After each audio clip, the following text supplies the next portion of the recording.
following is a presentation of the Magnitude Sports Network. Kicks and finds Thompson for two.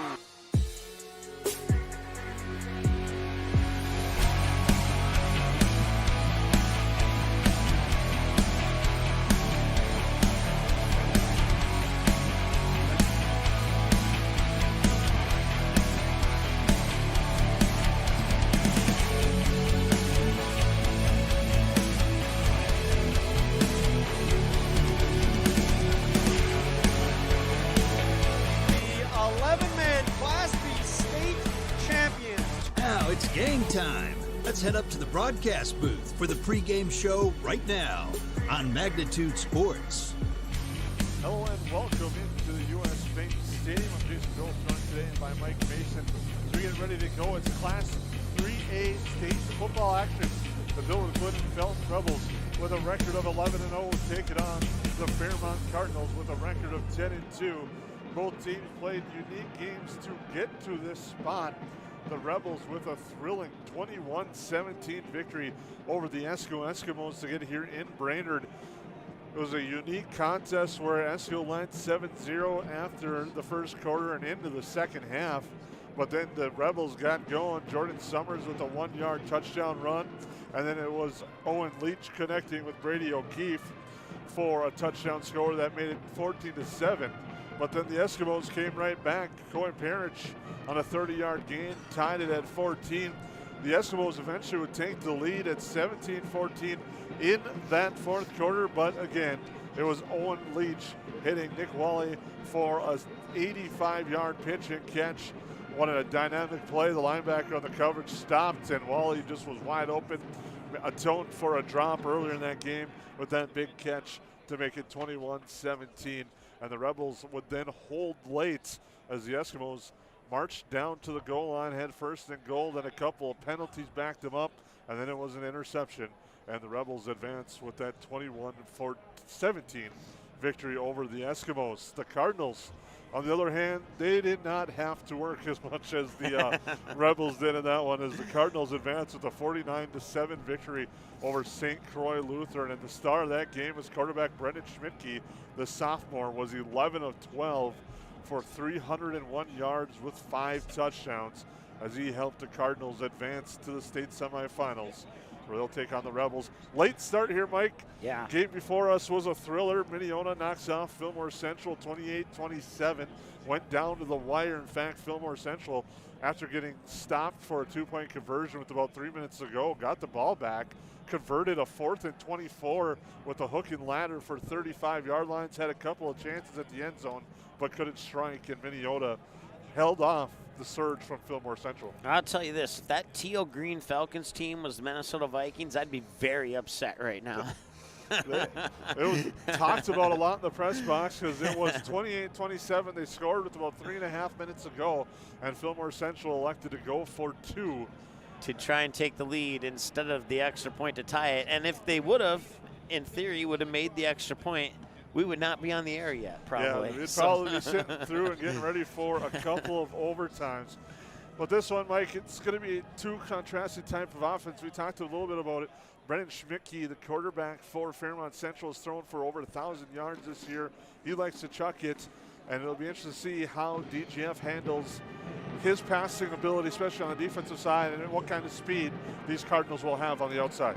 Yeah, and to reflect back a little bit to that game versus Esko, it doesn't show up in the stat sheets, but you commented, you made the comment that they who were we playing? Fairmont, that didn't have to work as hard as DGF, and that couldn't be more true because right after the stat sheet ended, DGF got the ball back. They were pinned down, I think, inside their 10-yard line.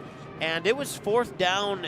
The difference between the game clock and the play clock was 1 second. By the time the play clock expired, there was like maybe 0.3 seconds left on the clock. The officials adjusted it to 1.8 seconds, and it was 4th down for the Rebels, and they had no timeouts. So if Esko would have been able to tackle Owen Leach before the time hit 0, they would have gotten the ball back, turnover on downs on the 2-yard line, and had a chance to make one play and win it. So, I mean, they really had to strategically plan that offensive drive to come out of there with a W. Owen Leach took the snap and avoided all the pressure and took a baseball slide into the 2-yard line to end that game, which they ended the game on a turnover on downs, but with 0 seconds left on the clock. There was no opportunity for ESCO to get another crack at it. So you just had to add that because, like I said, that doesn't show up in the stat sheets there, even though it probably should. Fairmont, as you mentioned, a big win over their quarterfinal round opponent. They actually finished second in the 3 AAA underneath Waseca, who finished 8-2 overall, 6-1 section. Fairmont was 10-2 overall and 6-1 in section. And they come out of the same section with teams like Laverne, Tri-City United, Worthington, New Ulm, and Belle Plaine. As a matter of fact, the way I just mentioned those teams is how they finished in the standings. DGF, of course, finishing at the top of AAA. Looking at Fairmont, they have 2 losses compared to no losses for DGF. They finished 6-1 in section, 3-1 in conference. On neutral, they're 2-0. Those 2 neutrals were the Class 3A playoffs. They would have in the playoffs in the 3A sections, they'd get a 49-6 win over Belle Plaine, a 35-0 win over Laverne, and a 35-26 win over Waseca in the 3A,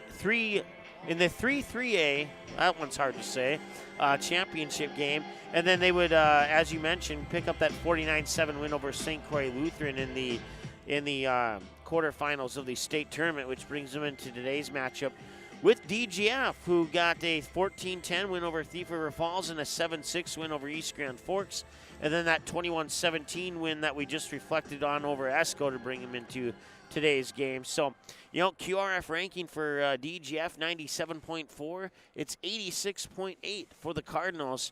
But if there's one thing I've learned this particular football season, when you put 2 teams on paper side by side, it's not always going to turn out the way you think. Well, and you look at these 2 teams, they both play different types of schedules. Section 8, 3A, a solid section as well, but Fairmont down here in the South playing Section 3 AAA, play some strong teams as well. Their losses, as you said, were to Marshall and Waseca, but they were able to get revenge on Waseca in the playoffs, winning 35-26. This is year number 17 for Matt Mahoney. Actually, year number 16 for Matt Mahoney. He's 112 and 50. It's year number 15 for Anthony Soderberg. He's 109 and 44. And you mentioned those QRF rankings. DGF's actually ranked number 1, and Fairmont is ranked 5th. So if you're the Rebels, you played ESCO, who's ranked 3rd on the QRF. A lot of people thought that ESCO squad was the number 1 team according to the polls. They were the number 1 team in the state, and DGF was number 2. So you know you have to get here and you have to get through some tough opponents, and it should be exciting with the Rebels taking on the Cardinals. The coin toss taking place right now at midfield as the Rebels are in their home black today with the white numbers, and the Cardinals in their white jerseys with red pants. As we look at the toss, it'll be interesting to see. I think DGF won the toss, and they're going to make that decision. But you look, I think keys, it's been the same, I think, for DGF all year long. You got to win the battle in the trenches. Yep. And you got to control that line. Jordan Summers, a running back who's got over 200 yards rushing. ESCO did a good job bottling them up, but DGF showed that they have some weapons. In fact, DGF actually will receive the kick to start. Yep. But they showed that they have some weapons, and Leach probably had one of his best passing games against ESCO, and they're really going to need to try to keep that going because you know Fairmont's going to key in on Jordan Summers all day long. Yeah, absolutely, and that kind of reflects into what I was thinking when I was analyzing this matchup here. I think one of the most unique keys to the game for DGF of anybody who's ever done a key to a game for any matchup is to have a backup key to the game. You know, and what I mean by that is go ahead, you know, that first couple possessions, try the running game with Summers. We all know that he can take it down the field. We all know that he has the capability of dragging defenders 5, 7. The longest I've seen him drag a defender was 13 yards after contact. But as you mentioned, that didn't really work too well against ESCO, and they had to resort to some other options. And you got to dig into your playbook. You got to look back over your season, see which plays worked well for you when Jordan Summers wasn't running the game, and you got to go to those plays. And I think you really got to mix it up here with the Fairmont Cardinals. I think you can't just go run like you can in the AAA over in our neck of the woods. I think if you can get a few pass plays in early, that'll force Fairmont to kind of respect that pass, and that could open up the run game for Jordan Summers. So I think this might be one of those scenarios where Jordan Summers' run game will come later in the game and not the entire game. It's going to be interesting also. You look on the other side too now, Fairmont, looking at them on turf. Both teams will be faster on turf, but Fairmont looks really quick. Brendan Schmicke, the quarterback, is a sophomore, 6-foot sophomore at 155, and watching him just chuck the ball around in warm-ups, he's got a pretty strong arm. Yeah. And it's going to be interesting to see how DGF, I think, is going to have to handle the speed. How are they going to handle the speed of this Fairmont squad?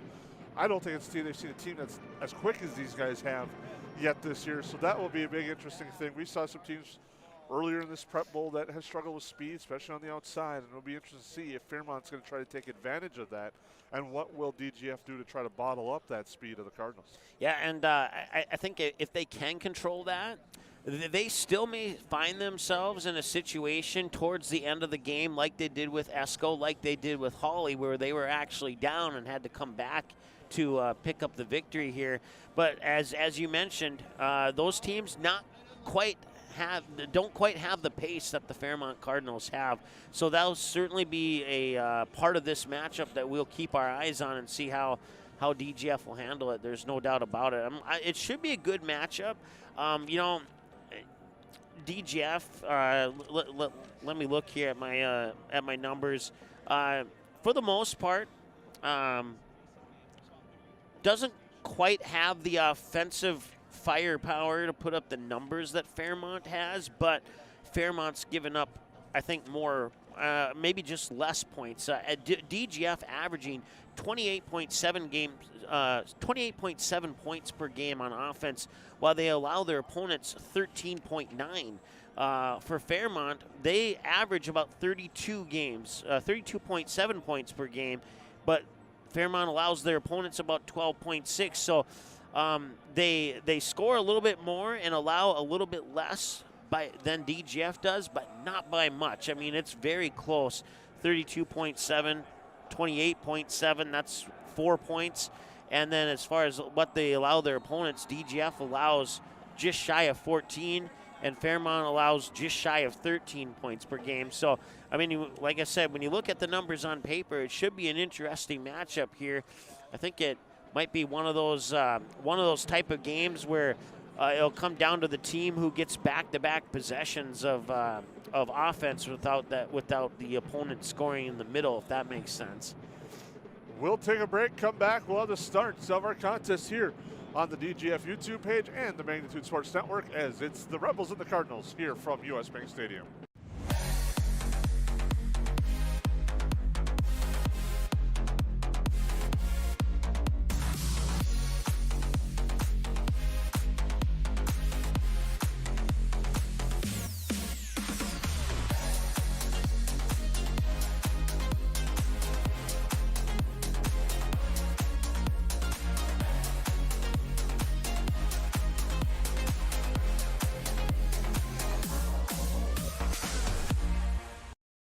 Did you know that healthy people make healthy communities? It's true.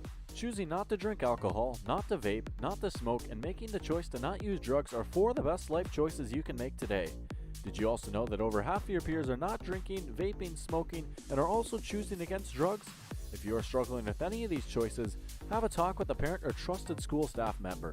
For more information, search Clay County Public Health on Facebook, and remember that healthy people make healthy communities.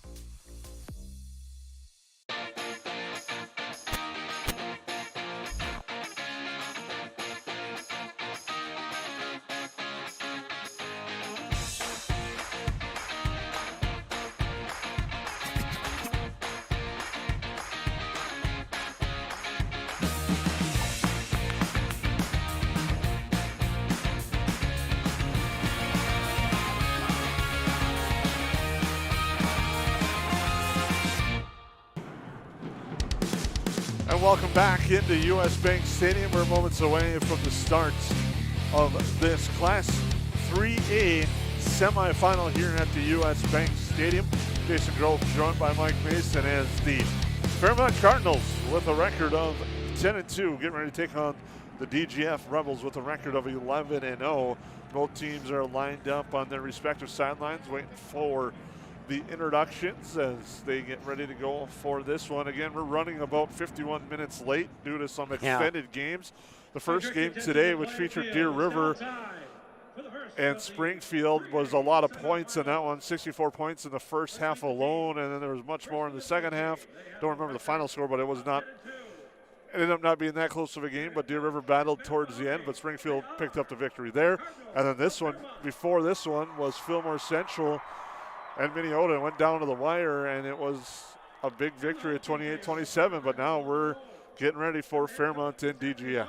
Yeah, and both these teams coming into this game with a fair amount of momentum. Obviously, DGF undefeated coming in with that 11-game winning streak, and Fairmont coming in with an 8-game winning streak. The last time they lost was back on September 23rd, as Jason mentioned earlier in the pregame show. They would fall 32-14 to Waseca, who was rated number 1 in the 3 AAA, and then they would get that revenge win against Waseca in the 3 AAA championship game. So still a little bit of momentum here. I don't think that 11 and 8 game winning streak is going to matter too much in this one, but we'll see if I'm right or wrong on that sooner than later. I would guess anyway. So as we get ready for pregame introductions as they continue right now, the captain's meeting at the Viking logo. Won the toss. Fairmont won the toss. Their choice until the second half. And deferred, so they're going for what a lot of teams like to say is that 2 for 1. Yeah. And that's where you get that possession late in the second quarter, try to turn that into points, and then start the second half with points. But if you're DGF here, here's an opportunity to set the tone offensively and try to get out in front right away early against the Cardinals. Yeah, absolutely. I'm looking forward to this one. You know, this is the 5th time I've been here for football broadcasts, and the 5th time doesn't get any. You don't get any more used to the awe of walking in front. The elevator looks like you're in a dungeon, and you take 5 steps and boom, it opens wide open. And it's a great experience, not only to have the honor of broadcasting from here, but for these kids to play on this field. I know after that game with Esco, a lot of the things I heard walking around on the field, parents chit-chattering with their kids saying, hey, you get to play at the bank. And that's probably another key to the game, is don't let the fact of where you're playing get to your head. Go out there and play a football game and try and get that W.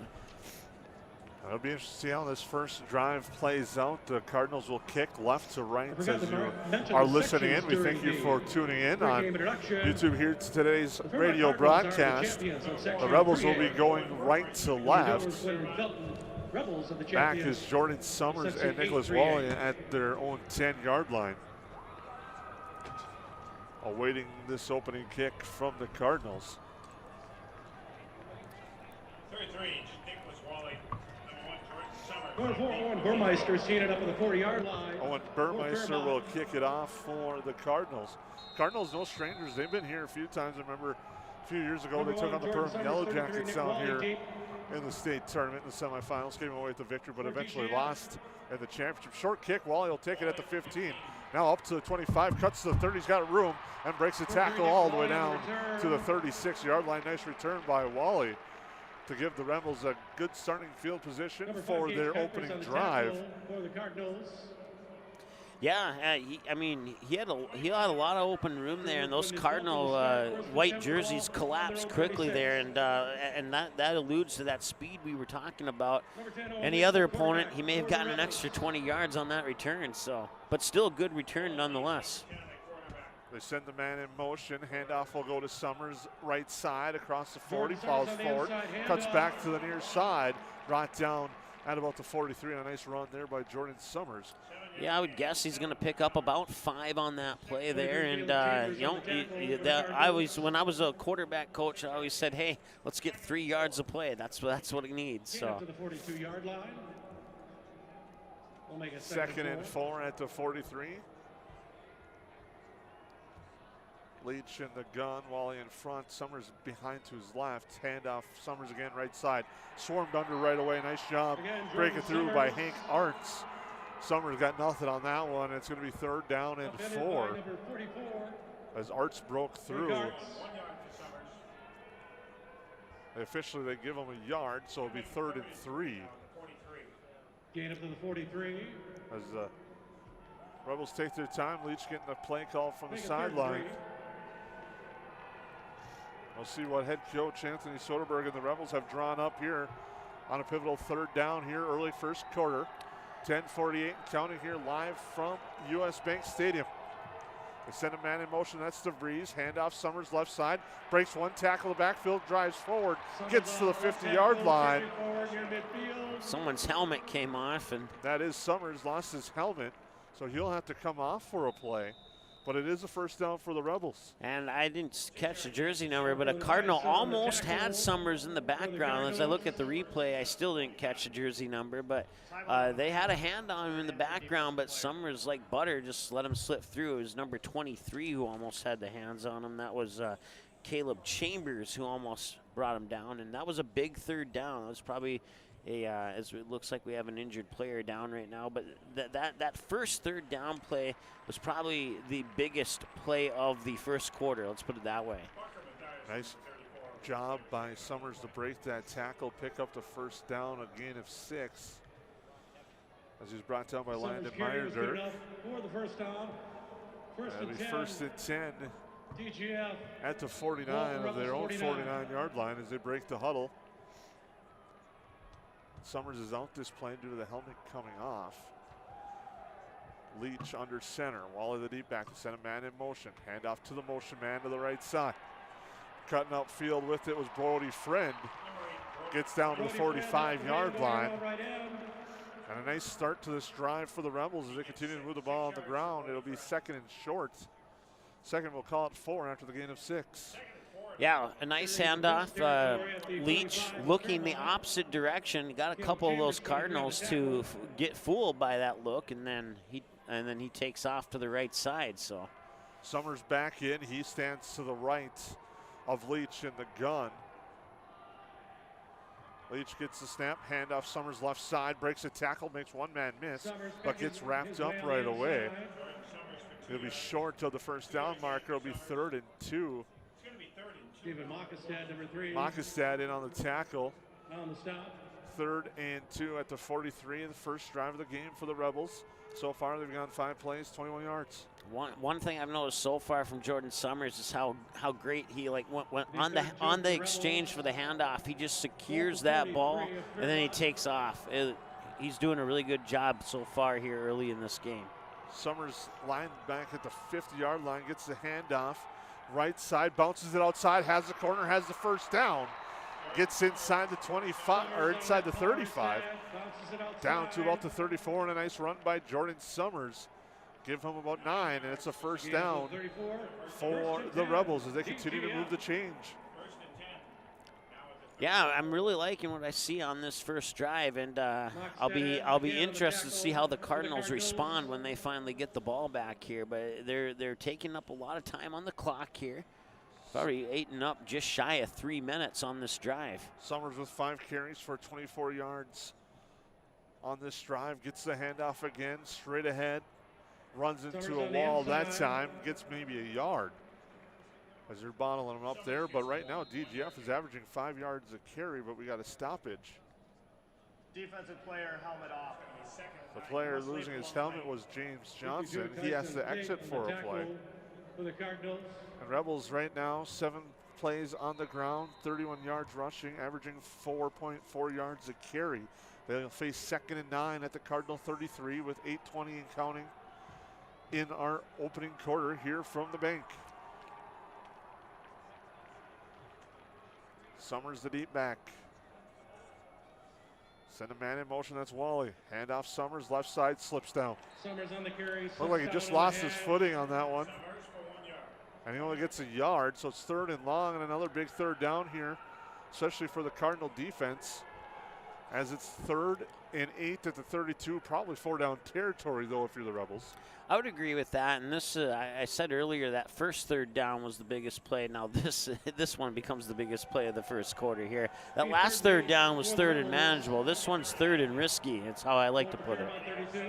The 9th play of the drive coming up. They've gone 32 yards. In the gun is Leach. Wally in front of him. Fakes the handoff. Leach will keep it himself. Runs straight ahead. Breaks the tackle, but gets out to the outside.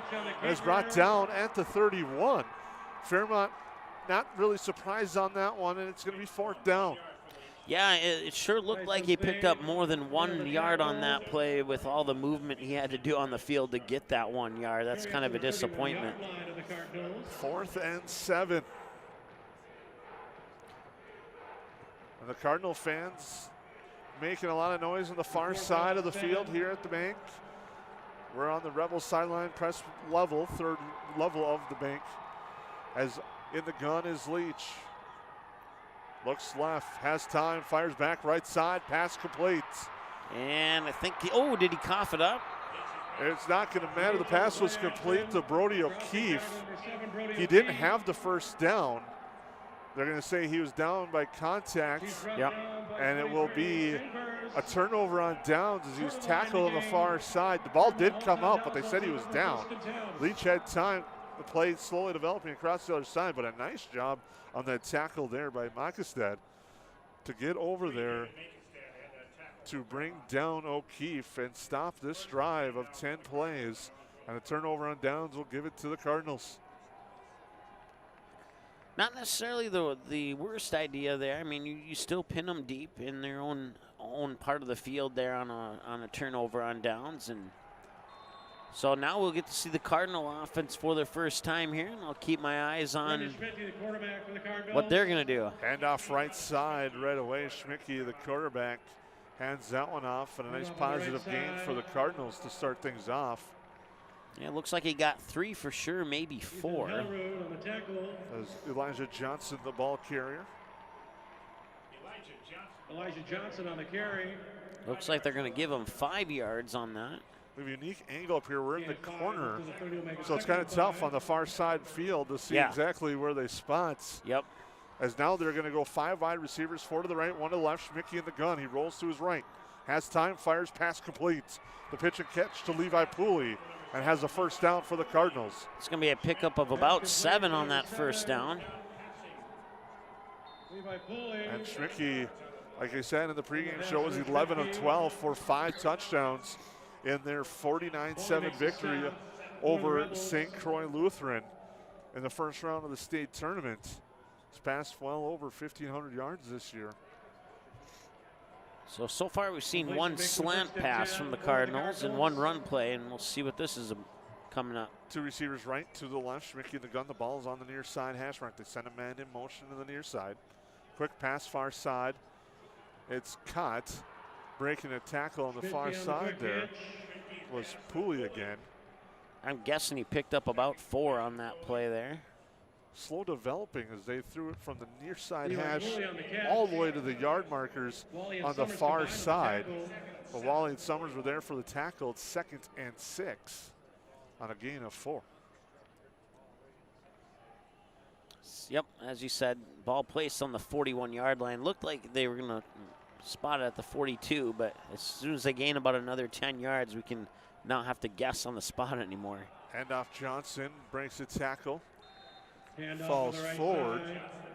Elijah Johnson to the 44. Gain of 3 will bring up 2nd and 3. 3rd down. 3, excuse me. 3rd and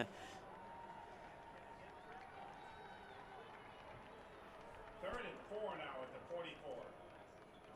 This will be a big opportunity for the Rebel defense here to try to get off the field on 3rd down here. Schmicke talking with Johnson in the backfields in the gun. He sends Johnson to his left. Got 1 receiver right, trips stacked to the near side, and a timeout. And we'll take a quick break. We're scoreless in the first quarter at the bank on the Magnitude Sports Network. Fairmont, they're first. There's no question that yield is at the core of everything we do at Stein. It's why we are here today and it's what will continue to propel us and our growers into the future of agriculture. Stein Enlist E3 soybeans provide a significant dollar per acre yield benefit, plus access to the best weed control in the industry. That is yield plus results. Yield expected, yield delivered. Stein Enlist E3 soybeans have yield.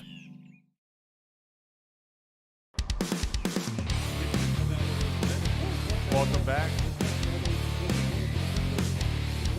As we are here at the U.S. Bank Stadium. Well, it'll be 3rd down and 3 for the Cardinals out of the timeouts.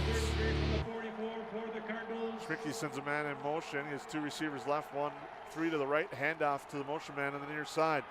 Trying to get the corner. But doing a nice job of sealing the corner was Brody Friend.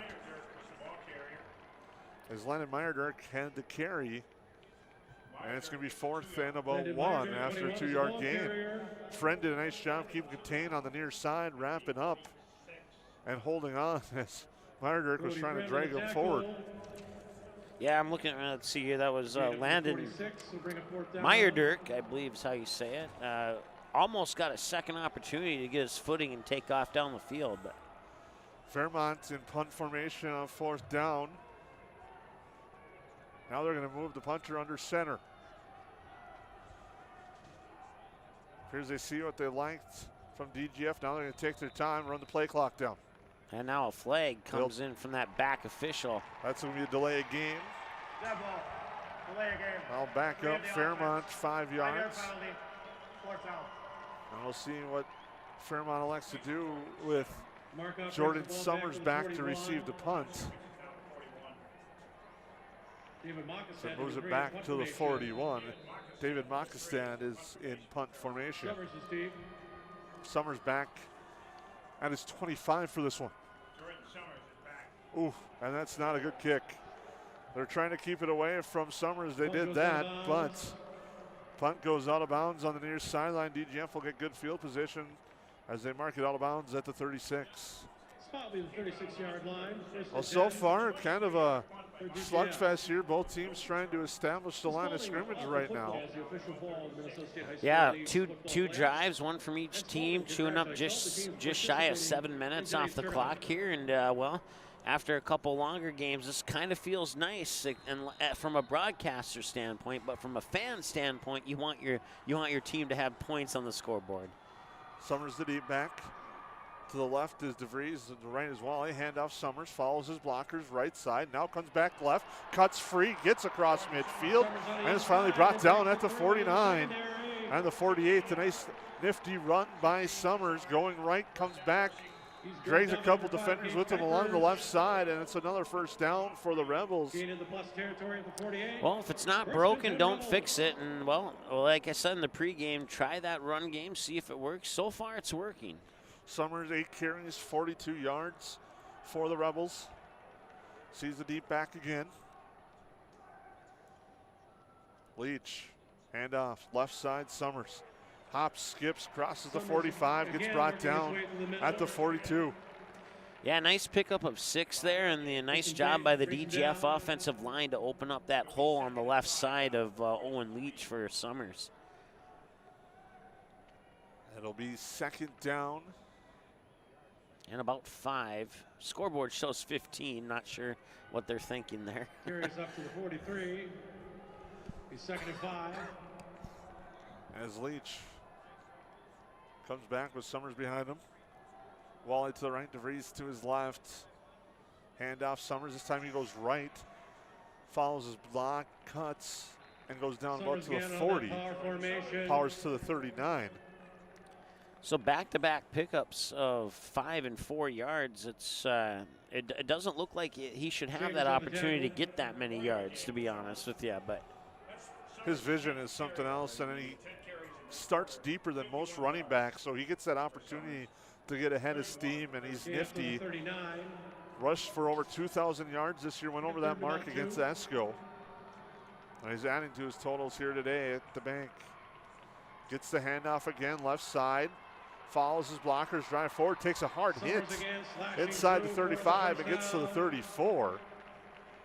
He got popped on the play, I believe, making the tackles at Aiden Welcome. Levi Pulley, number 7 on the stop. And Levi Pulley.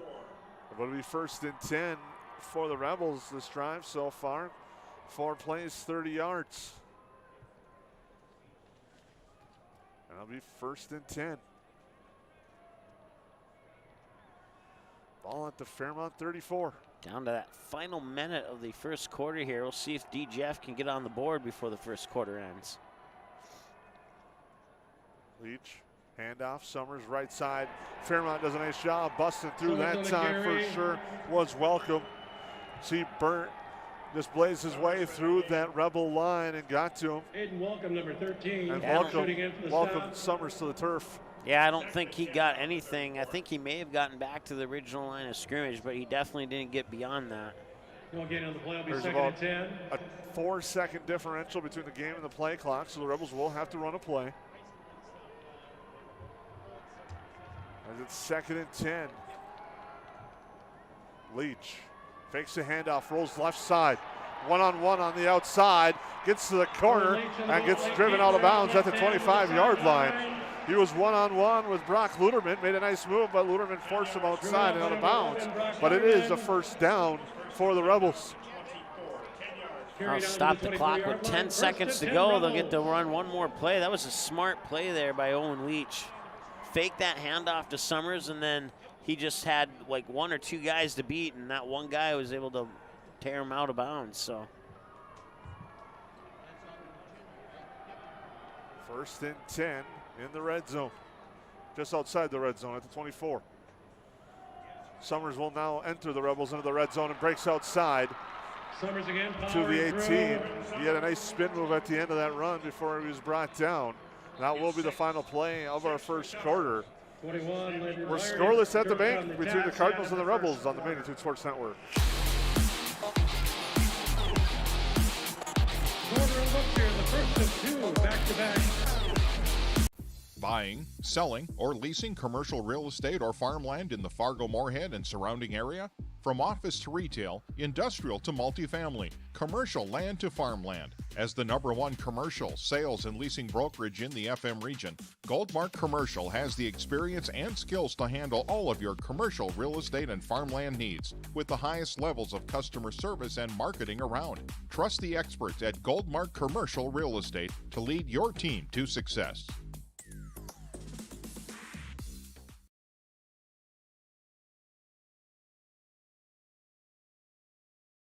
Can I have a piece of that Willy Willoughby? Wally Wibbly. Wiley's Wallabies. Wallaby Wallies? Wilby Wababy? It's pronounced Wiley Wallaby. Well, it's very good.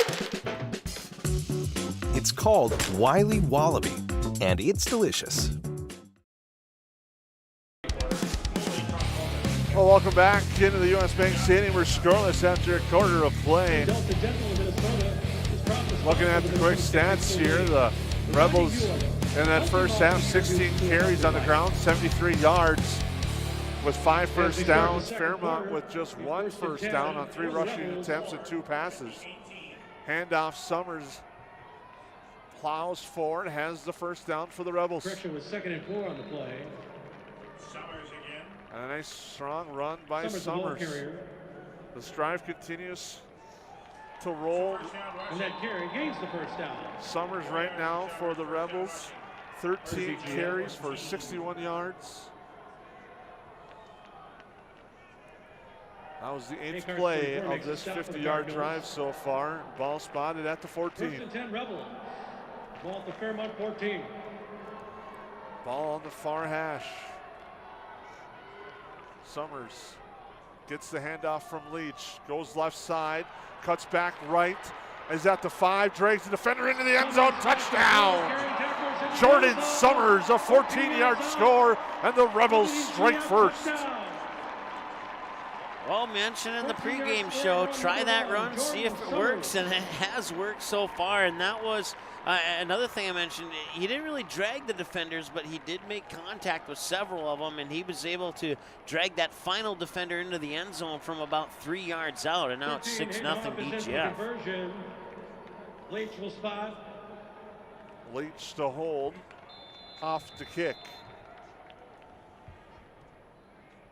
Hayden Hoff for the extra point attempt, number Snap, spot, and the kick is good, and the Rebels strike first. They lead 7-0 with 11:22 to go in the first half.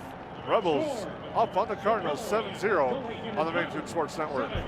Doolittle's Wood-Fired Grill is an experience that ignites your senses, featuring wood-fired rotisserie cooking. Grilling meat over an open flame creates that savory wood-roasted flavor, while the rotisserie rotation results in juicy and succulent meats. Doolittle's even has an outdoor fire pit that creates a relaxing setting to wine and dine for any occasion. Visit DoolittlesRestaurants.com for a full menu or to make a reservation. Doolittle's Wood-Fired Grill, 2112 25th Street South in Fargo, or call ahead at 701-478-2200. A 9-play, 64-yard drive is capped off with a Jordan Summers 14-yard touchdown run, and Hoff adds the extra points, and the Rebels lead Fairmont 7-0 in the second quarter with 11:22 to go. Deep in the middle, inside the 10 for the Cardinals.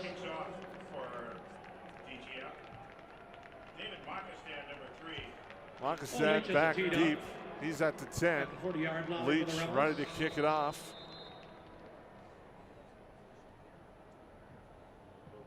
It's a low kick. Takes a couple of rolls. It's scooped up at the 20. Cutting across the near side was Johnson. It gets brought down at the 28-yard line. Yeah, I can't see the jersey number, but the DGF player made a nice hit on the ankles there that causes the momentum to fall forward, and that is what essentially brought him down. And that's where Fairmont will start up. First and 10 at the 28. Second time with the football today. Their first drive picked up a first down, but wasn't able to do much. Schmicke's in the gun, fires left, pass complete. Near side, Pooley breaks a tackle at the 40, drives forward, gets thrown out of bounds at the 44-yard line. As he hits Levi Pooley for a first down. He's driven up by number 4, Ethan And Schmicke is showing off that arm so far. It's 2 of 2, actually 3 of 3 now after that one for 27 yards. Yeah, and if you follow us on Twitter at MagnitudeSN, our guy Jason is down at field level taking photos of this game, and we'll retweet all of those to our Twitter account, MagnitudeSN. So go ahead and give us a follow and save the photos that are your favorites. Schmicke's going to keep it after faking the handoff. Gets wrapped up right away. In there was Brody O'Keefe. Shooting in and dropping in free. is number 78, Colton Wagner. Colton Wagner was in there as well. As Schmicke doesn't get anything on that one, and it's going to be 2nd and 11 at the 43. Loss of 1 back to the 43. Looks like they have that 4 receiver set here for the Cardinals, 3 to the far side. Schmicke looks, fires to the far side, has a man open, closing quickly. There was Brody Friend, but the pass is complete. Coming down with it was Noah Schultze for a first down.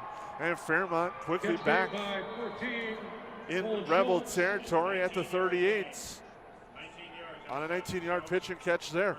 Yeah, if Brody Friend would have taken off a step sooner, he may have had an interception on that one. And he had a lot of green in front of him, too. It may have been a pick 6. So 2 left, 2 right for the receiver. Schmicke in the gun. He's going to fake the handoff, keeping himself left side. Not much doing there. Gets about a yard on the play on the read. With 10 minutes now, gets a yard on the play. It's 2nd and 9. Caleb Johnson, number 18, and 7, Brody O'Keefe on the tackle. I want to say hi to Dave. He says, "Go Rebels." Thanks for chiming in on the YouTube chat, Dave. Cardinal drive so far, 4 plays, 35 yards. Schmicke in the gun again. He's going to hand it off to Johnson, left side. He gets wrapped up, spins forward, and gets all the way down to the 32. Yeah, one thing I've noticed on this 4th drive of the game now, 2nd drive for the Cardinals, is the Cardinals have been matching what DGF has put on the field. First 2 drives kind of lackluster, and now the Cardinals are moving the ball down the field nicely here. A lot of that's been on the arm of Schmidtke, who's 4 of 4 for 46 yards. As in the gun with the back set, an eye to his right. 2 receivers to the right, 1 left. Schmidtke rolls to his right, looks downfield, pumps, now finds a man wide open. It's complete. Guy cuts up, that's Pooley. Now breaks the tackle and gets hit out of bounds at the 10.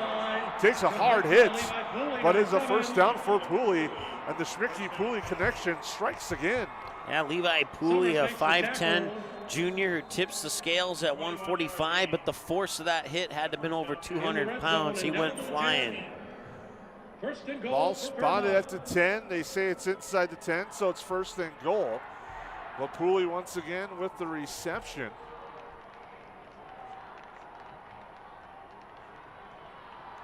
Yeah, it was Jordan Summers who popped him out of bounds, too, and he delivered a nice hit there, Jordan Summers did. 1 receiver to the far side, forward to the near. The pass near side, complete, touchdown.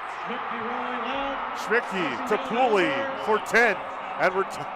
And the Cardinals cut into the lead at 7-6. We're not quite tied yet, but we could be soon. I think that I had to give you a little bit of grief for that. Well, if we know how today's been with extra points. Number 7, Levi Pooley. That's Pooley for 10 yards from Schmidtke. From 10 yards out. And a nice drive there. 7 plays, 72 yards for the Cardinals. And now we await the extra points. Looks like they will line up for a kick here to try and tie this one up. Kicking will be number 4, Owen Burmeister, left-footed kicker. Owen Burmeister, and we are tied at 7. No offense in the first quarter points-wise, but now in the second, a little bit of an explosion as Fairmont has answered the Rebel touchdown. We're tied at 7. We'll take a break.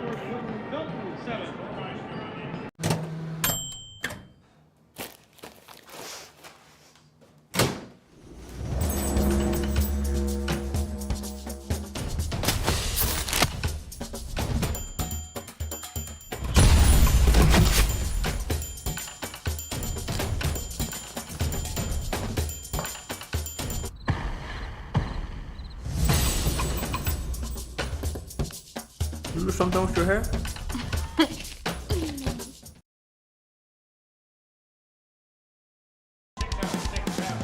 It's kind of a new school, old school football battle here at US Bank.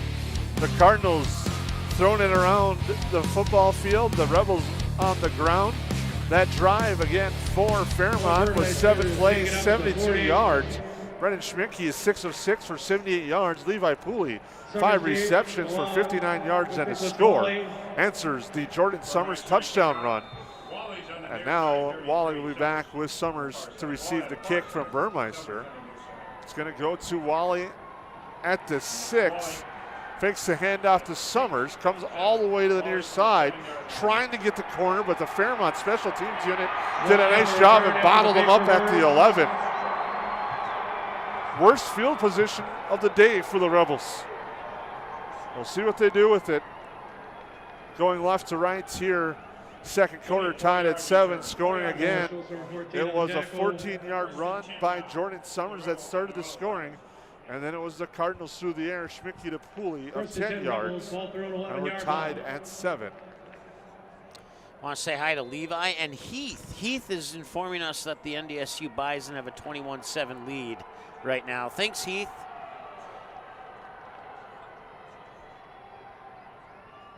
Handoff. It's going to be Wally off the left edge. Gets across the 15 to the 16. Little change of pace back is Wally. He picks up 6. He's more of the power run right through you runner.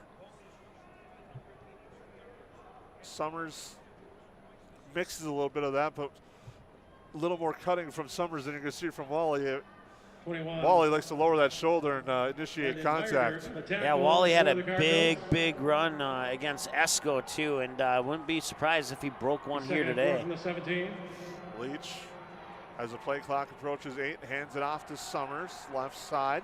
Gets the first down, breaks the tackle, then finally gets wrapped up as he crosses the 20 to the 22. 9 yards for Summers. They give him 9 on that play.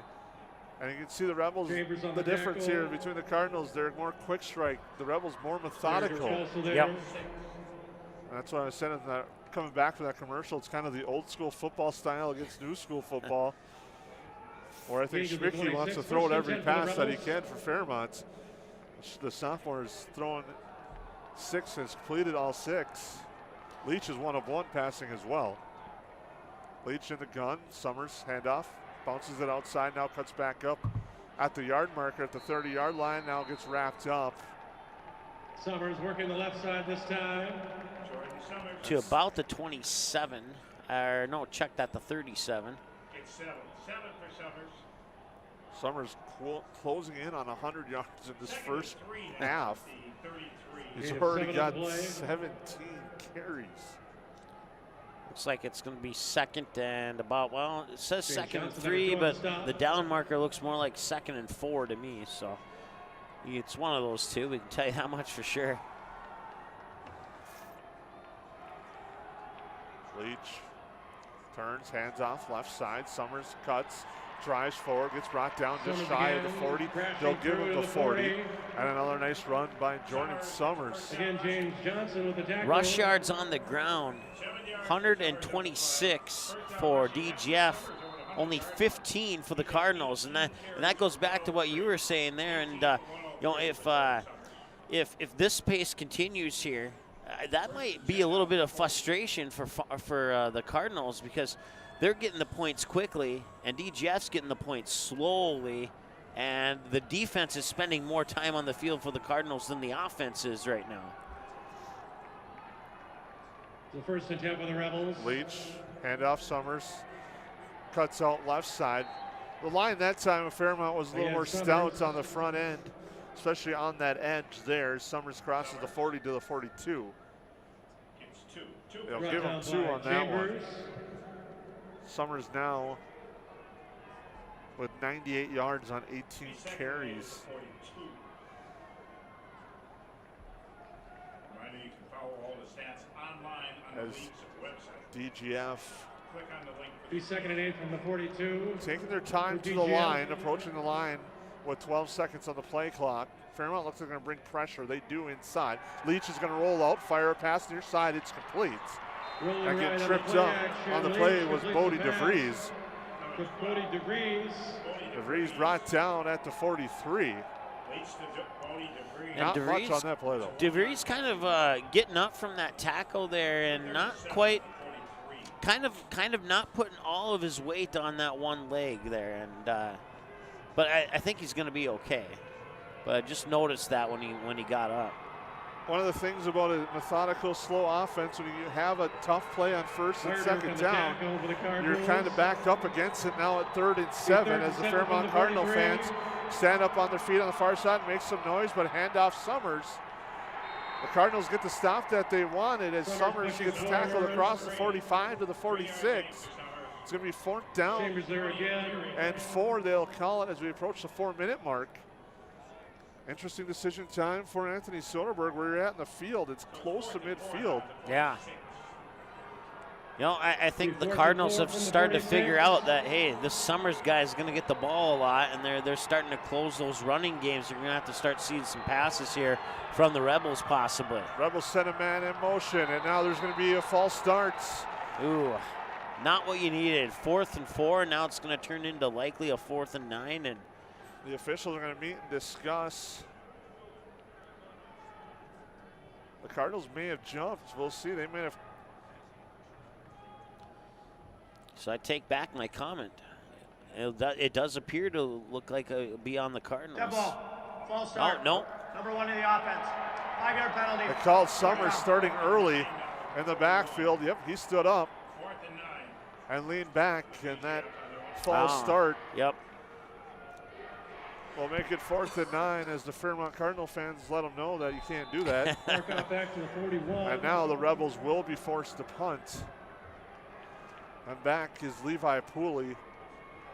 He's at his own 21-yard line. Caleb Johnson to punt. For the Cardinals. Levi Pooley back for Fairmont. Gets the snap, and the kick is off. They'll take a bounce at the 30. Pooley's just going to let it roll, and it's going to roll all the way down inside the 25. Take a rebel roll down to the 23-yard line. That's where the Cardinals, after getting their big stop, will set up shop.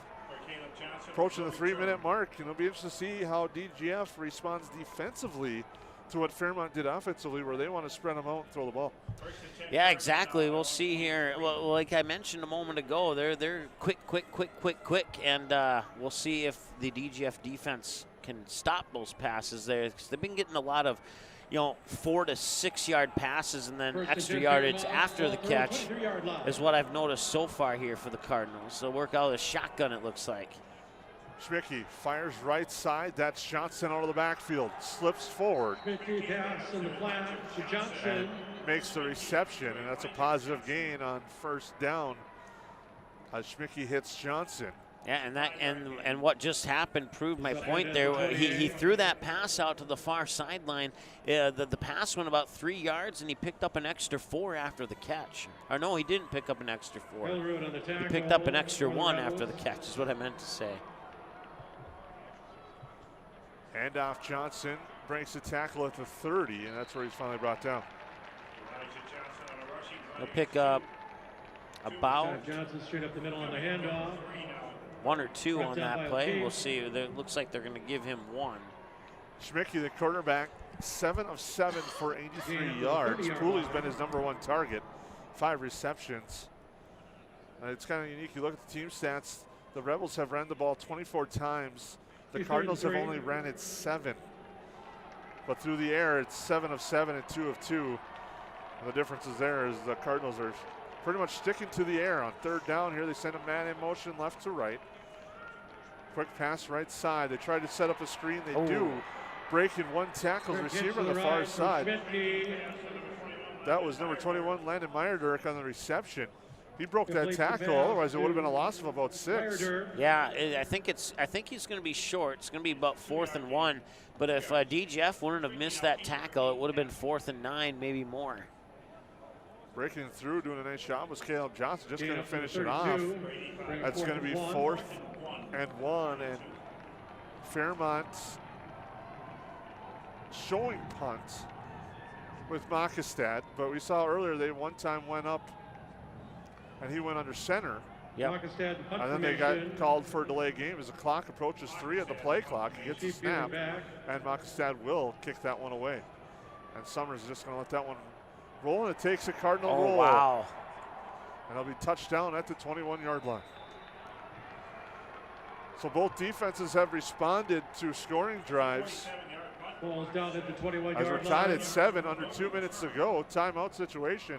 DGF with all 3, so they have pretty much 137 to work with, but the way they've been able to move the ball, that's still a lot of time with all 3 timeouts. Yeah, well, I mentioned it earlier when DGF had the ball last time that they had right now they have 131 rushing yards compared to just 17 on the ground for the Cardinals, but it's exactly flip-flopped in the passing area.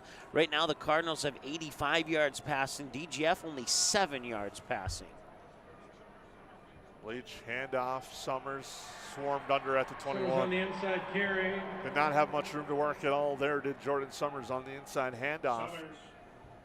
34, Parker Mathias. It's going to be 2nd and 10, and I think DGF's going to be content just to run this one out and take it 7-7 into the locker room. Yeah, that wouldn't be the worst decision here unless they get an absolute awesome idea based upon what the Cardinal defense will offer them, but they're definitely taking their time back to the huddle. Leach bringing the play in. He has 15 seconds. They're still in the huddle, so they're in no hurry. Wouldn't be surprised if Fairmont maybe starts thinking about timeouts on their defensive side, depending on what they do here on this play.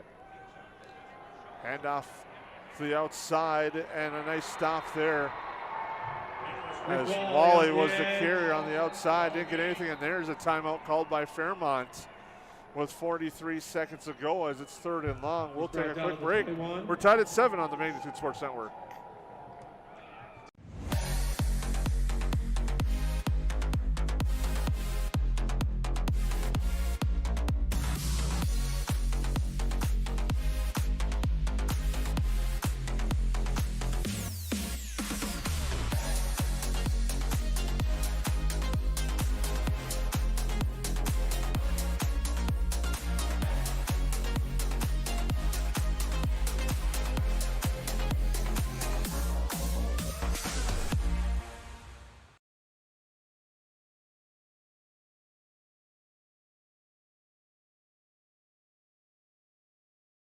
want to wish today's teams the best of luck. We're back live at the US Bank Stadium and a big third down here. 3rd and 10 for the Rebels with 43 seconds to go.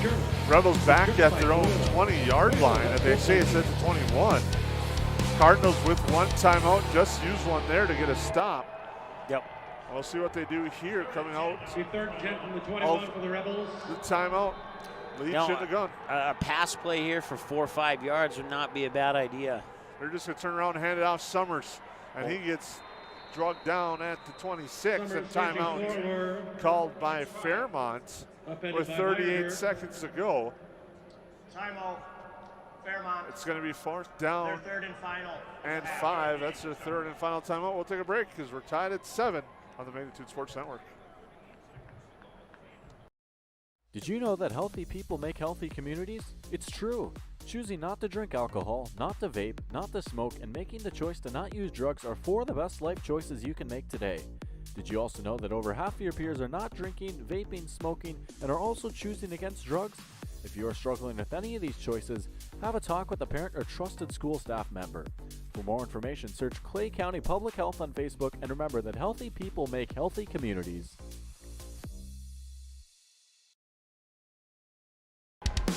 And we're back, coming out of the timeout. The Rebels face 4th down. Caleb Johnson out to punt.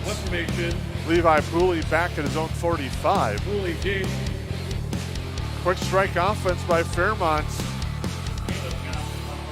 We'll get an opportunity with Johnson to kick. Gets the snap. It's a high boot. Pooley calls for a fair catch and will make the fair catch at his own 45. 32 seconds for Brendan Schmidtke in the Cardinal offense to try to get that quick 2-for-1 because they will have the ball to start the second half.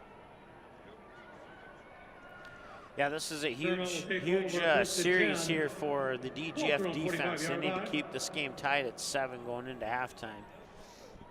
Their first couple drives were productive, but I think the Cardinals have figured it out. And now this kind of has the feel that DGF ESCO game did. I know you weren't there, but I was, and I'm telling you, it's looking similar.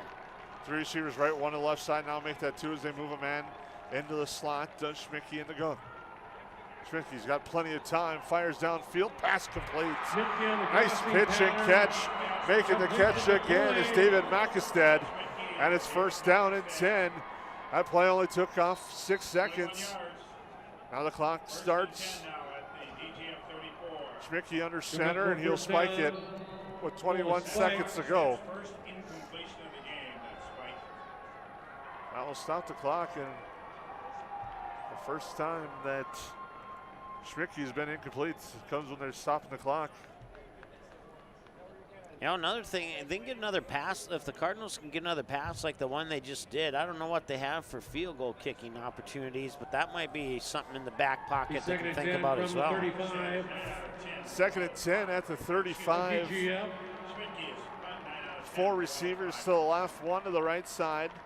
Send a man in motion and now a flag.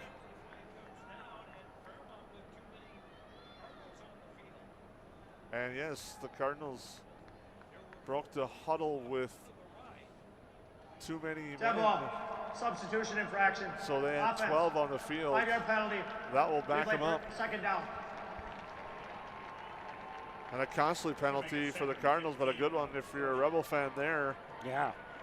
As that will back them up 5 and puts it at the 40-yard line. 2nd and 15. Back to the 40. 3 receivers left, 1 to the right. It was kind of odd when I saw they sent a man in motion that they would have 5 wide receivers and a running back. And in the gun is Schmidtke. He's going to roll to his left side, stops, fires a pass across his body. Ooh, in traffic, and it's intercepted. Coming down with his Brody Friend. Nice play by Friend on the ever so dangerous throwing across the body. And Friend playing that deep safety center field spot comes and makes a sliding pick. I saw that coming. I just wasn't sure if Friend could get there fast enough, and he did. I mean, he had to dive for that interception. It looks like he made the grab at about the 8-yard line. With 14 seconds to go, I wouldn't be surprised if the Rebels just kneel this one out as a nice sliding interception by Brody Friend prevents the Cardinals from striking. First and 10 for the Rebels. The ball is at the 10-yard line. Looks like the play was held up after review, and in victory formation, taking a knee will be Owen Leach, and that will do it for our opening half. It's been an exciting one, but the Rebels and the Cardinals are tied at 7 after half of play here. We'll take a break, come back with your halftime show on the Magnitude Sports Network.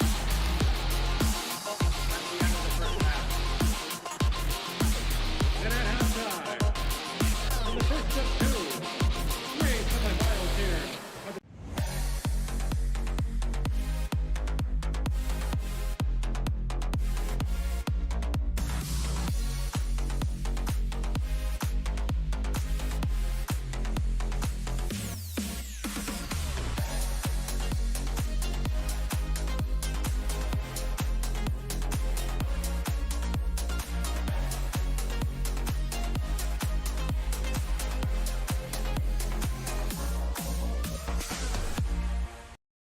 Did you know that healthy people make healthy communities? It's true. Choosing not to drink alcohol, not to vape, not to smoke, and making the choice to not use drugs are 4 of the best life choices you can make today. Did you also know that over half of your peers are not drinking, vaping, smoking, and are also choosing against drugs? If you are struggling with any of these choices, have a talk with a parent or trusted school staff member. For more information, search Clay County Public Health on Facebook, and remember that healthy people make healthy communities.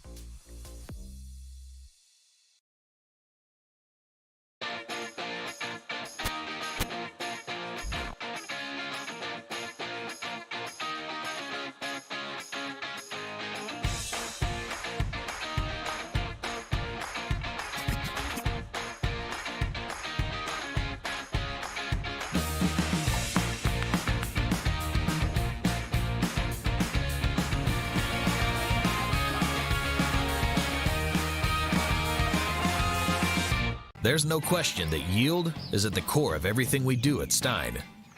It's why we are here today, and it's what will continue to propel us and our growers into the future of agriculture. Stein and List E3 soybeans provide a significant dollar per acre yield benefit, plus access to the best weed control in the industry. That is yield plus results. Yield expected, yield delivered. Stein and List E3 soybeans have yield. Buying, selling, or leasing commercial real estate or farmland in the Fargo-Moorhead and surrounding area? From office to retail, industrial to multifamily, commercial land to farmland. As the #1 commercial sales and leasing brokerage in the FM region, Goldmark Commercial has the experience and skills to handle all of your commercial real estate and farmland needs with the highest levels of customer service and marketing around. Trust the experts at Goldmark Commercial Real Estate to lead your team to success.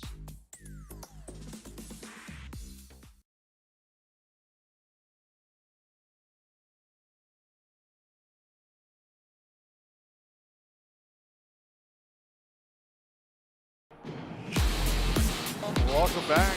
We're at halftime. This growth with Mike Mason and Mike. Unique first half. Yeah. Both teams. It was one of those slug fights. So like one of those big slug fests. Punch, counter punch, and right now both teams have had a counter punch for each other.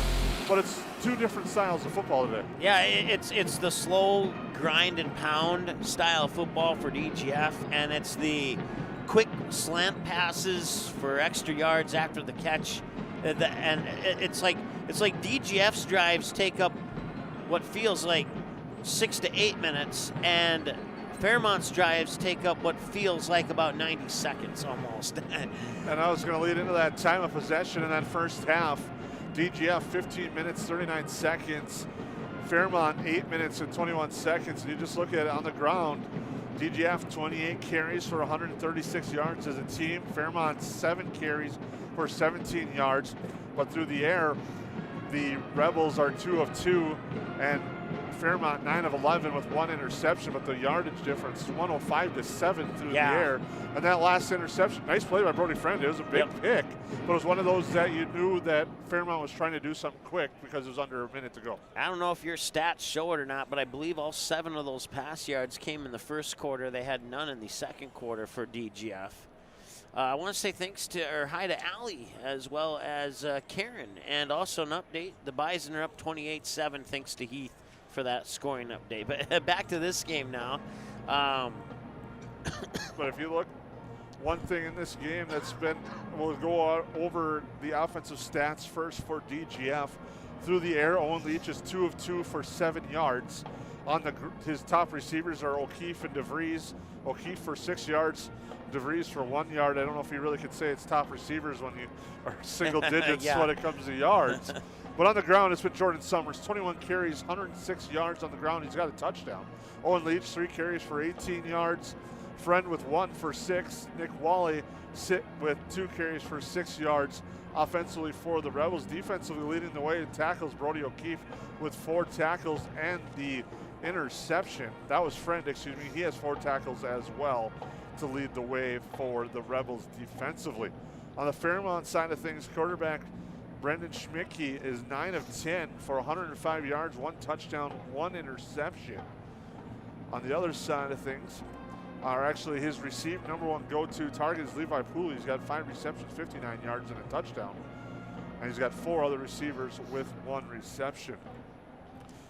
It'll be interesting to see what adjustments are made out of the locker room. Both teams elected to go into the locker room for halftime here, as get to hear the Fairmont pep band entertaining a good-sized crowd from Fairmont and DGF here for this one.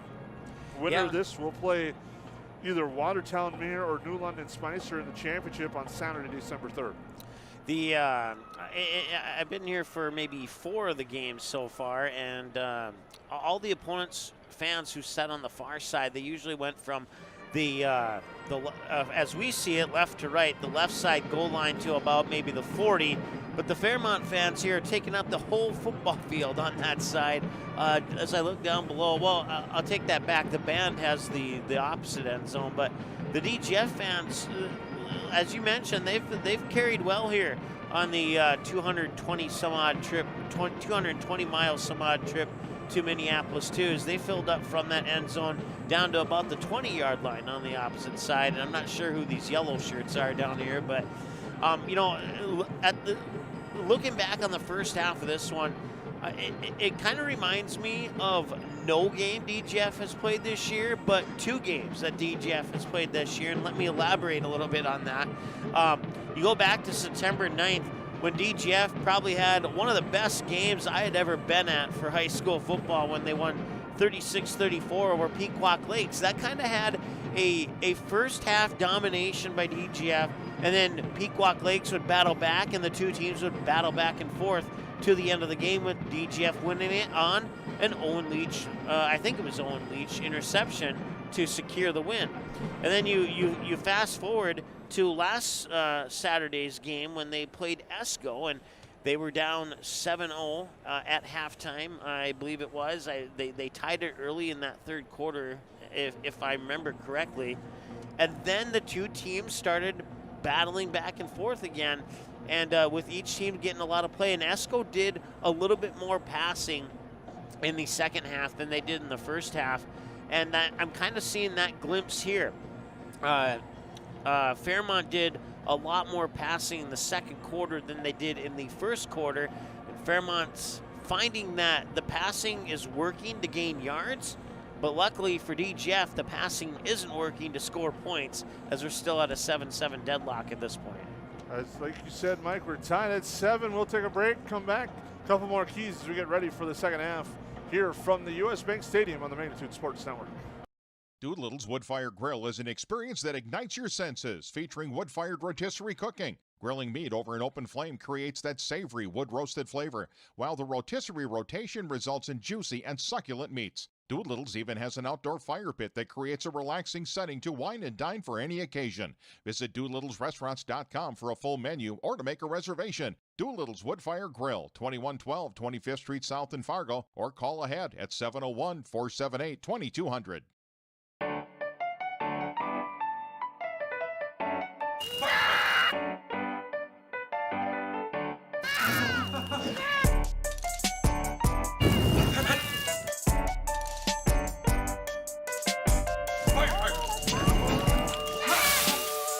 Sweet chaos.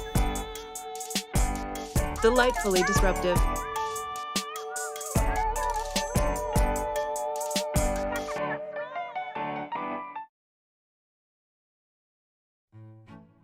The domestic dog, a relative of the wild wolf, now a gentle, loyal member of your family.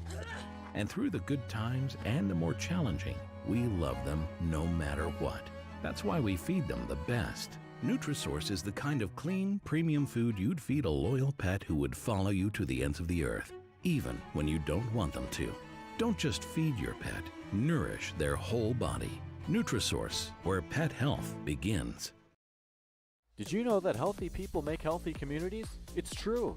Choosing not to drink alcohol, not to vape, not to smoke, and making the choice to not use drugs are 4 of the best life choices you can make today. Did you also know that over half of your peers are not drinking, vaping, smoking, and are also choosing against drugs? If you are struggling with any of these choices, have a talk with a parent or trusted school staff member. For more information, search Clay County Public Health on Facebook, and remember that healthy people make healthy communities.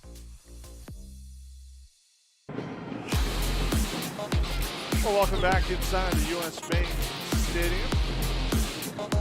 The Rebels and the Cardinals are tied at 7 at halftime. And what has been an exciting first half, scoring started. Jordan Summers with a 14-yard touchdown run for the Rebels. He scored that with the 11:22 to go in that second quarter. It was a 14-yard run, was able to bring a couple defenders with him into the end zone on that touchdown. That capped off a nice drive for the Rebels. And then right after that, Fairmont came back quickly and went through the air.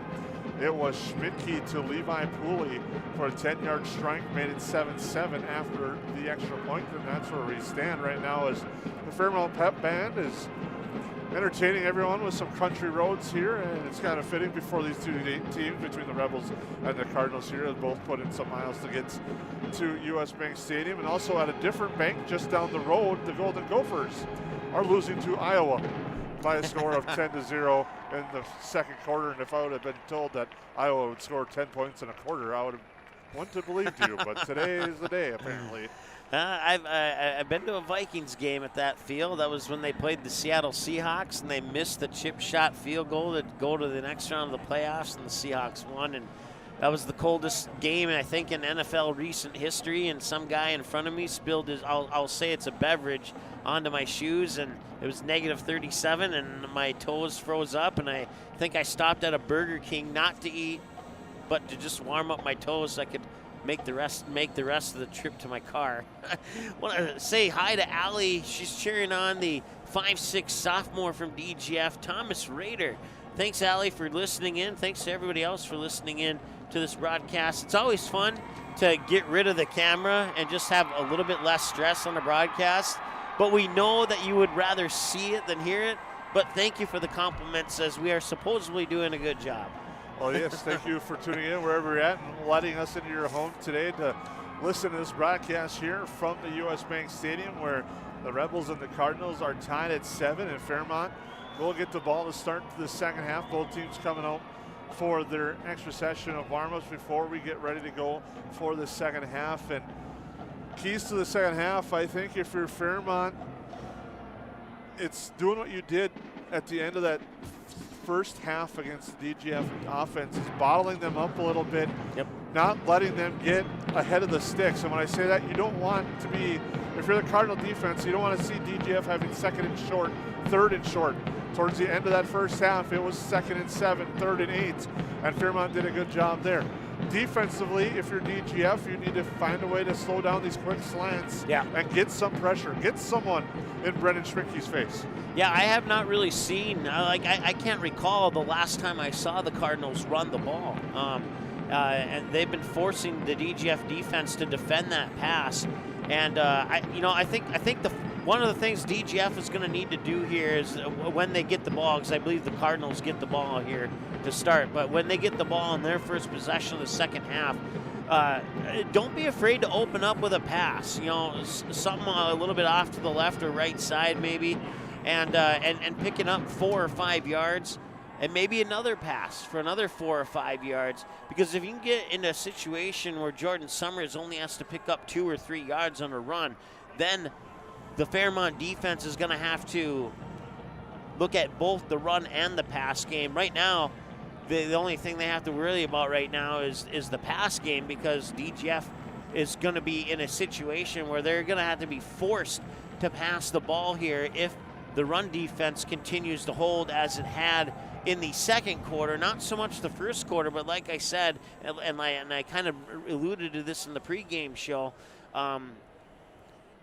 it's going to they're going to figure it out, and they have figured it out.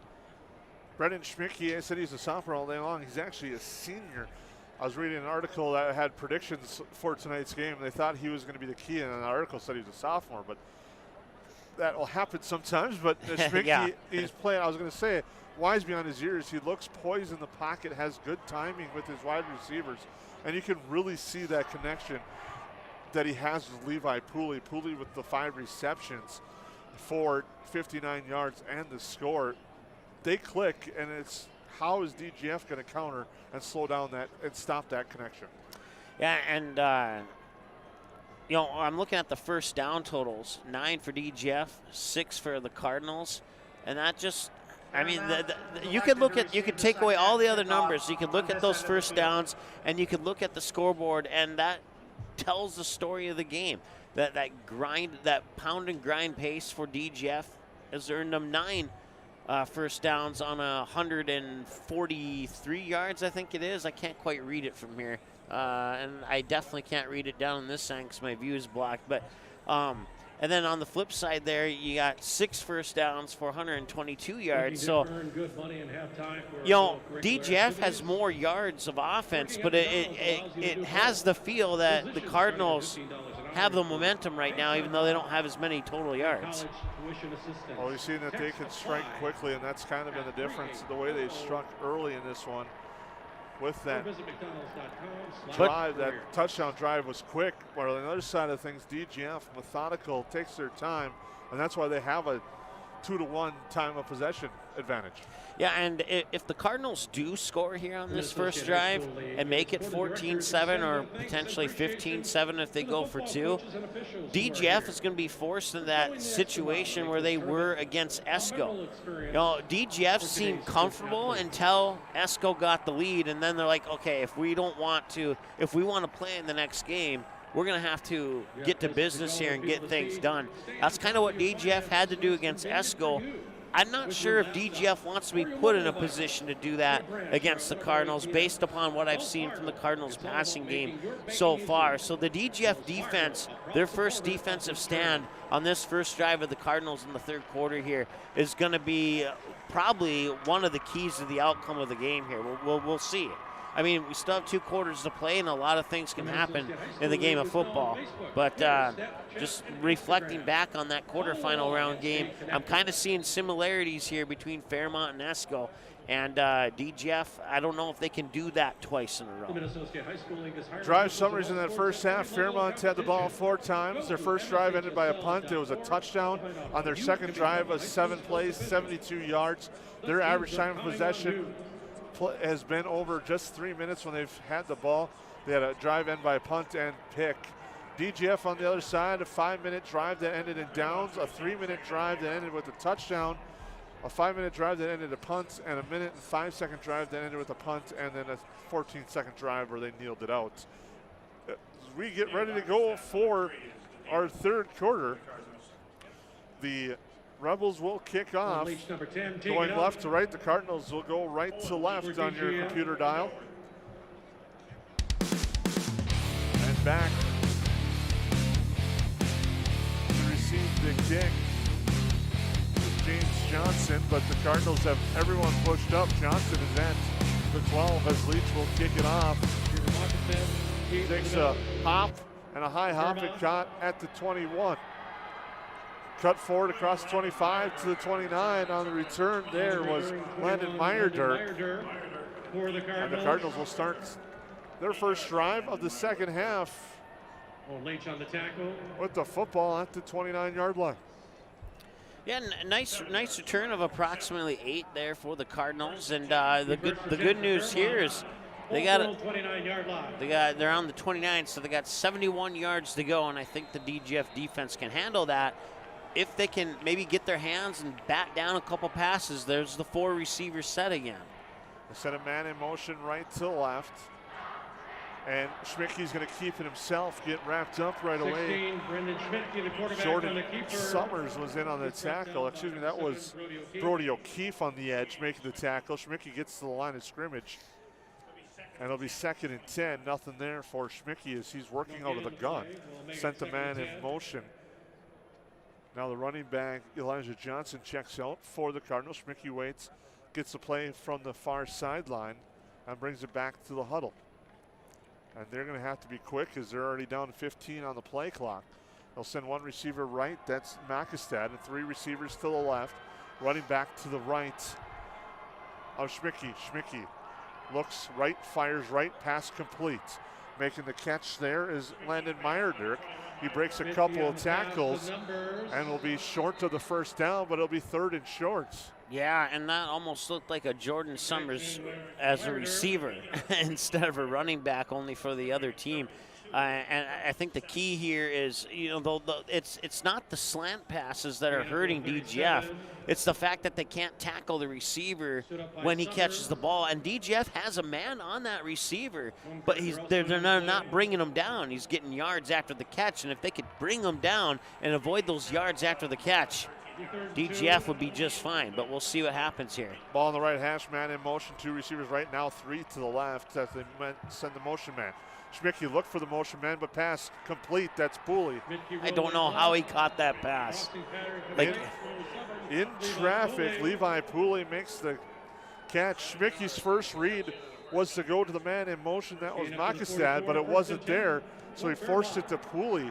As on the replay shows, he had made a nice pass, good coverage on the play, but it was just a nice catch by Pooley as he beats Owen Leach to make the reception. Leach was all over the receiver. Yeah, I mean, it was almost like black paint on a white jersey. Even got his arm in there to try and knock the ball down, and somehow he still caught the ball. 2 receivers to the right side. Schmicke fires right, pass complete at the 40. Breaks the tackle, now gets carried forward all the way down to the 30. A nice pitch and catch there. Coming down with it that time was Landon Meyerdirk. He snuck through the defense and caught it on the seam on a nice pitch and catch. Schmicke dropped that one in like a dime. And it's 1st and 10 for the Cardinals at the Rebel 31. Yeah, pickup of about 26 yards on that pass play, and the Cardinals picking up where they left off. Now they hand it off. Johnson, nothing there. Johnson, number 8 on the inside. They're trying to keep the Rebel defense. 1 yard loss for Elijah Johnson. 1 yard loss. 2nd and 11 now at the 32. On its toes a little bit for the run. But this team is all past the Cardinals. It's 2nd and 10 at the 31. Yeah, you got to keep them honest though against the run. Yeah, the Rebels are having no problem defending the run. It's that pass that's hurting them right now. Schmicke in the gun. Backs it an eye to his left, sends a man in motion. That's Makestad, left to right. Now Schmicke's going to roll left, hoping the tight end will leak out, but now Schmicke's going to fake the pass, now throw it away. Yeah, I don't know what he was trying to do there, but he's lucky that ball bounced out of bounds. I don't think he threw it away. I think he lost it. Well, let's take a look at the replay here. You may be right, I may be wrong, but by where they spotting it, it's an incomplete pass. He just chucked it out. He switched hands. Oh, yeah, that's what it was. Okay, that's why I thought he lost it, because he switched it from his right to his left. It was quarterback was outside the tackle box. The ball got back to the line of scrimmage, 3rd down. Nice heads-up play by Schmicke. They're hoping to get the tight end on that 2nd level, but DGF was all over it. So Schmicke, as the pursuit was coming, switched from his right to his left and underhanded it out of bounds, but got it back to the line of scrimmage, and he was out of the pocket. So it's 3rd and 10 now at the 31 for the Cardinals. Schmicke, time, fires to the near side. It's incomplete. Oh, he had that in his hands, and I don't know if he bobbled it and dropped it, but that was that close to being a touchdown. As Pooley unable to haul that one in. It'll be 4th down. Leach on the coverage. Leach there on the coverage. Here's the replay, and let's see. Yeah, like, oh, it was just off of the fingertips of his right hand. And I mean, I'll be honest, he should have caught that one. I mean, he did have 2 defenders on him, but he had plenty of space, and lucky break there for DGF. Looks like they're going for it here on 4th and 10. 3 receivers left, 1 to the right. Schmicke in the gun, has plenty of time. Fires downfield, the pass in traffic, batted up and tipped, and it's incomplete. Nice job of knocking that one down by Brody Friend. Again looking for Pooley. He's looking for Pooley on, I think, the same exact play. Defense by and DGF, Friend and O'Keefe there. And it was Friend to bat it down. And fortunately for DGF to bat it down, because you get the pick, yeah, it's a touchback, but instead now you have the ball at the 31-yard line instead of the 20. Yeah, and that was a smart play. He totally could. Well, maybe he couldn't have, but I'd give him an 80% chance of intercepting that ball if he wanted to. But as you mentioned, it's a 31-yard difference if you bat it down or you intercept it. So nice defensive play. The Rebels, maybe a little bit of a scare there, but their defense did hold. So 1st and 10 for the Rebels. It's over 8 minutes to go in our 3rd quarter. Leach fakes a handoff, rolls near side, fires a pass downfield. That's complete. Nice. Making a nice sleeping catch on the play is Brody O'Keefe. Brody O'Keefe brought down close to that 45-yard line, and it's a pickup of at least 14 yards, maybe 15. Okay, I was wrong. It was only a gain of 13, but still a nice gain nonetheless. So nice roll, play action rollout pass, finding O'Keefe. And this is exactly what DGF needed. I wasn't sure if they could do it. And now here's Summers with the run. And like I said, if they can get the pass game working, they'll get Jordan Summers working. And on those back 2 plays, they did exactly what I said they had to do. Summers picks up 6. It'll be 2nd and 4. Ball at midfield. Brought down by 52, Tyson Tate. Leach 3 of 3 through the air for 19 yards. O'Keefe with 2 receptions for 18. Summers 22 carries for 112. That's been your offense for the Rebels as we're tied at 7, and it's 6. So Summers has all but 30 of the Rebels rushing yards right now. And the handoff goes Summers to the right side, crosses midfield, is swarmed under by a host of Cardinals at the 45 to the 44. That should be enough for a 1st down, and it is. They move the chains. And now we got a stoppage. But everyone appears to be okay. A moment. Up to the 44-plus territory. As it's 1st down and 10 for the Rebels. 10, DGF. Inside 7 minutes to go now as the Rebels break the huddle. Summers the deep back. Leach. He's got 2 backs on each side of him. Goes to Summers to the left side. Breaks 1 tackle and gets stood up at the 40. Looked like Levi Pooley had an angle, but a nice job of cutting around him by Summers allows him to continue to drive forward and get 5 yards on the play. Yeah, pick up a 5 there, and if Summers would have had a little bit more speed, he may have been able to cut outside the numbers and possibly get some big yardage there. But 5 is good, considering that didn't happen. Ball at the Cardinal 39, right in the middle of the field. Leach in that pistol formation. Was Summers behind him. Handoff this time Wally along the right side. And he's going to be about a yard short of the 1st down here.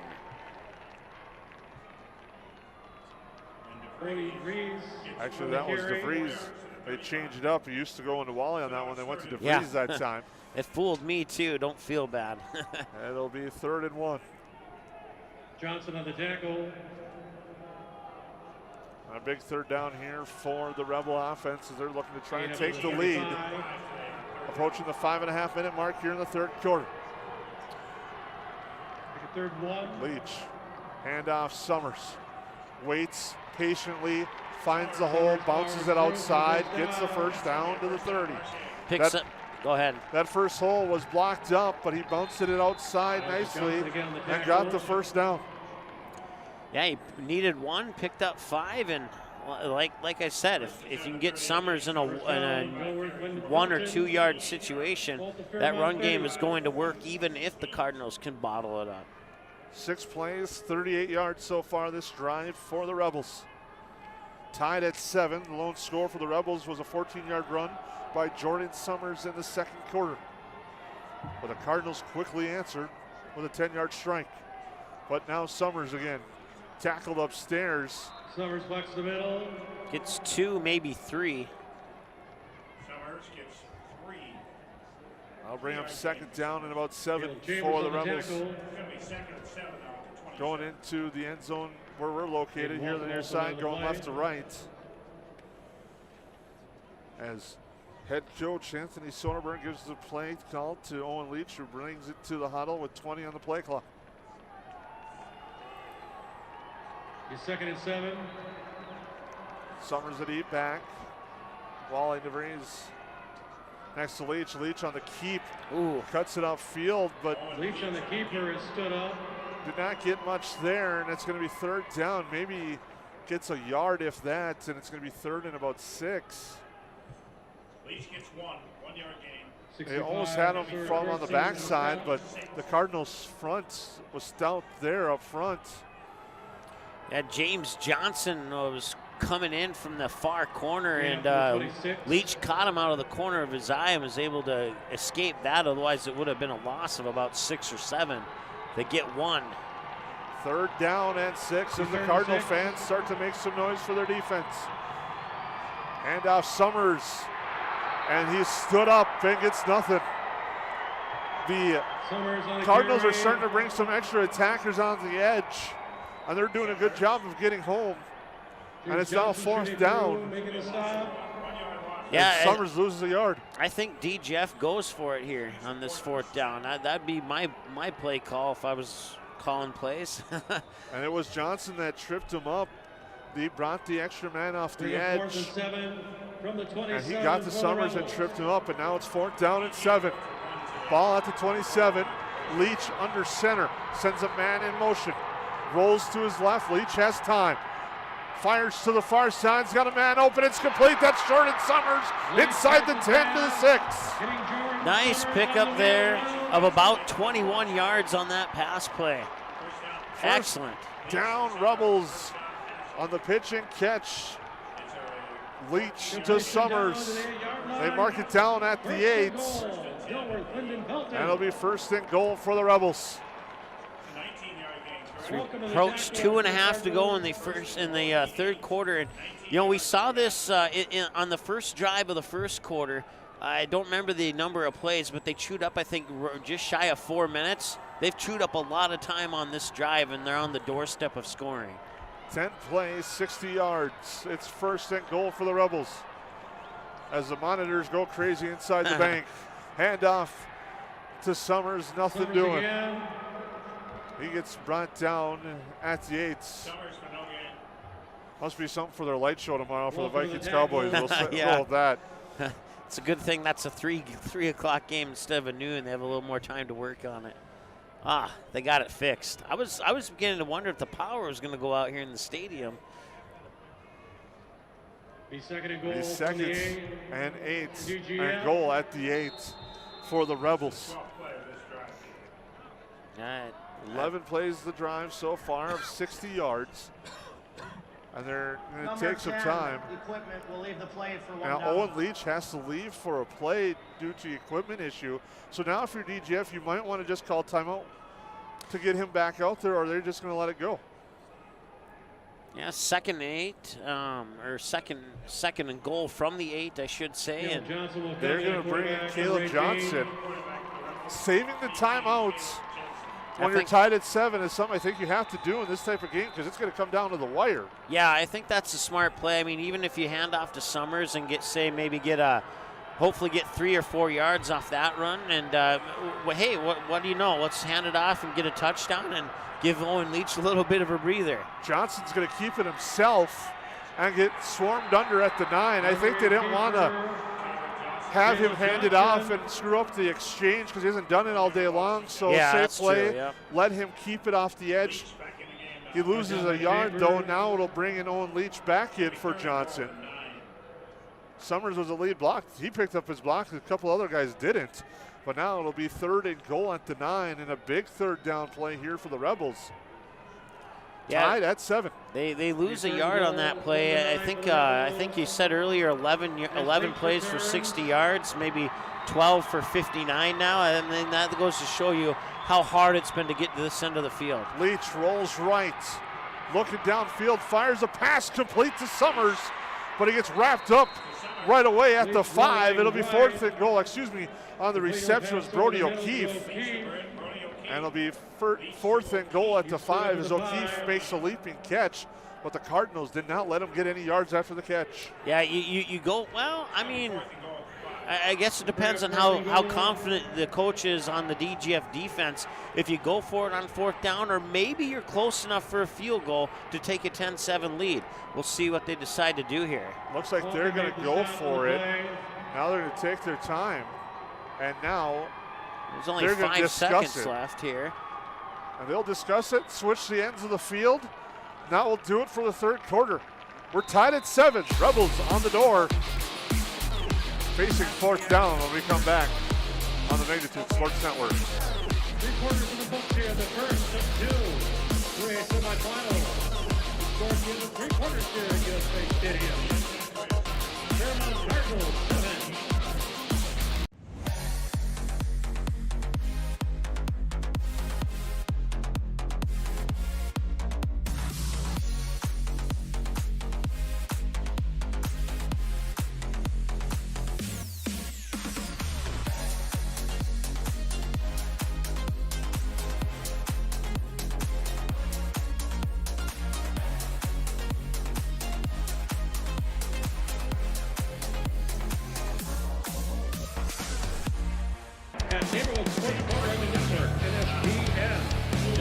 Well, Jason, he says DGF should kick the field goal.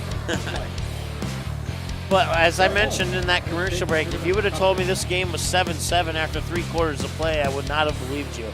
I was thinking this game would be like 21-21. I think I would have believed a tie, but I don't know if I would believe a 7-7 tie.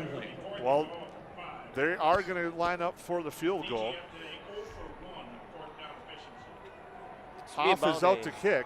Be about a 20-yard field goal attempt here. Ball's on the right, near the right hash. Aiden Hoff. It'll be a 22-yard field goal officially.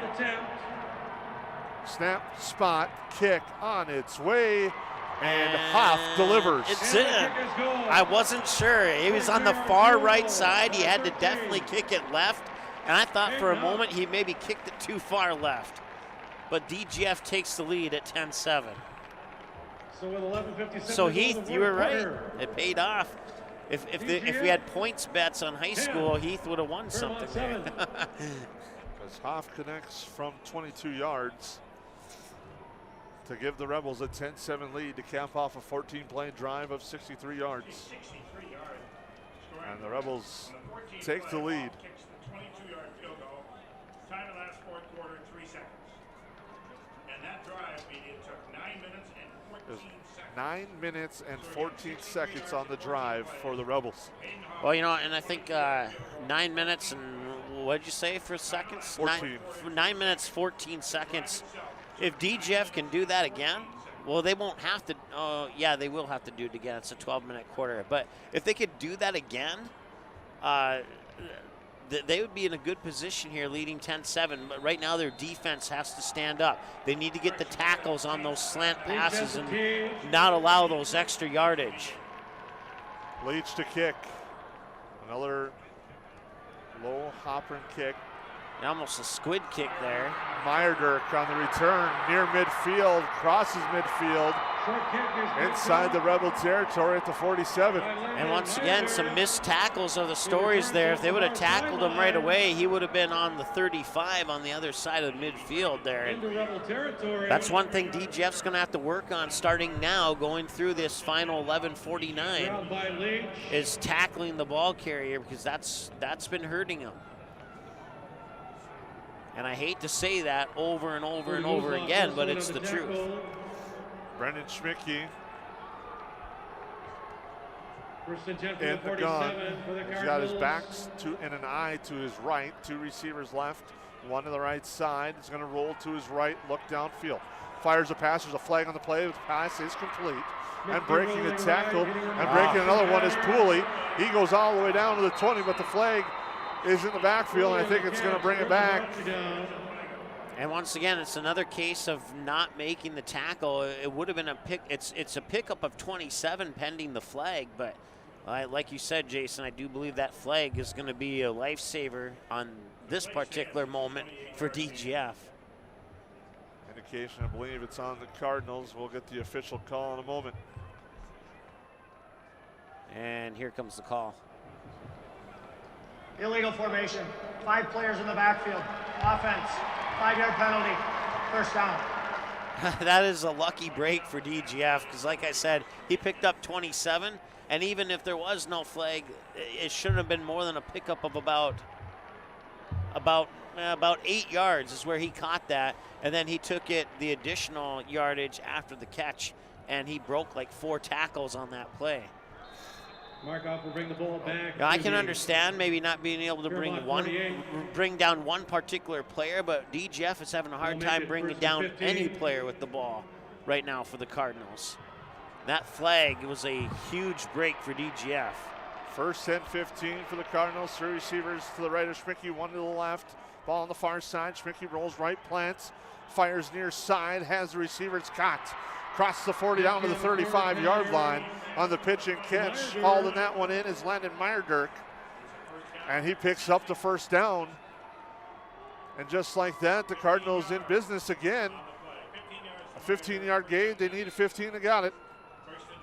They marked it down at the 37. If I was the play caller for the Cardinals, I might try a pass down the middle and see what happens. It might result in a touchdown, and the reason why I say that is because the only reason that play didn't result in a touchdown was he was too close to the sideline. A little push ends the play.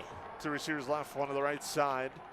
Schmicke now rolls to his left, plants, fires, pass complete. Trying to come back and now spin. Now that time the Rebels did a good job of pursuit. Yep. As they brought down Makestad. He will lose about 6 on the play. Yeah, he still broke 2 tackles, but 2 tackles the wrong direction there. So as Makestad couldn't break that second tackle and spin and turn upfield. So now it's 2nd and 15 at the Rebel 42-yard line. Brendan Schmicke, 13 of 17 for 159 with an interception and a touchdown, trying to lead his Cardinals back because the Rebels are hoping to get a stop. Schmicke rolls up, fires near side, nice one-hand grab tackle on the near side, breaking 1 tackle there on the play is Nate Arts as he gets down inside the 35 to the 34. Nate Arts with the catch. Trying to, was it 4 or 6 on the for DGF? Well, let's look at the replay here. It was Ethan Hellerud, number 4, slowed him down enough and not allowed his teammate to make the tackle. So a little bit of improvement there over what we've seen up to this point. 3rd down and 7, 3 receivers to the left. Schmicke rolls to his left. Now trying to get to the corner, plants and fires a pass, is batted down at the line. It's incomplete.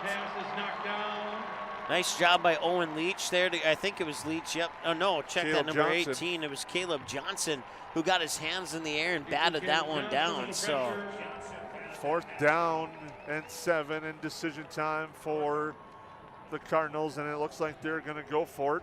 as Schmicke gets the play from the far side from head coach Matt Mahoney. Well, look for a slant pass here. I mean, that's worked for the Cardinals so far here, and they could easily get 7 yards here with all the missed tackles by DGF if they do that slant pass. We'll see.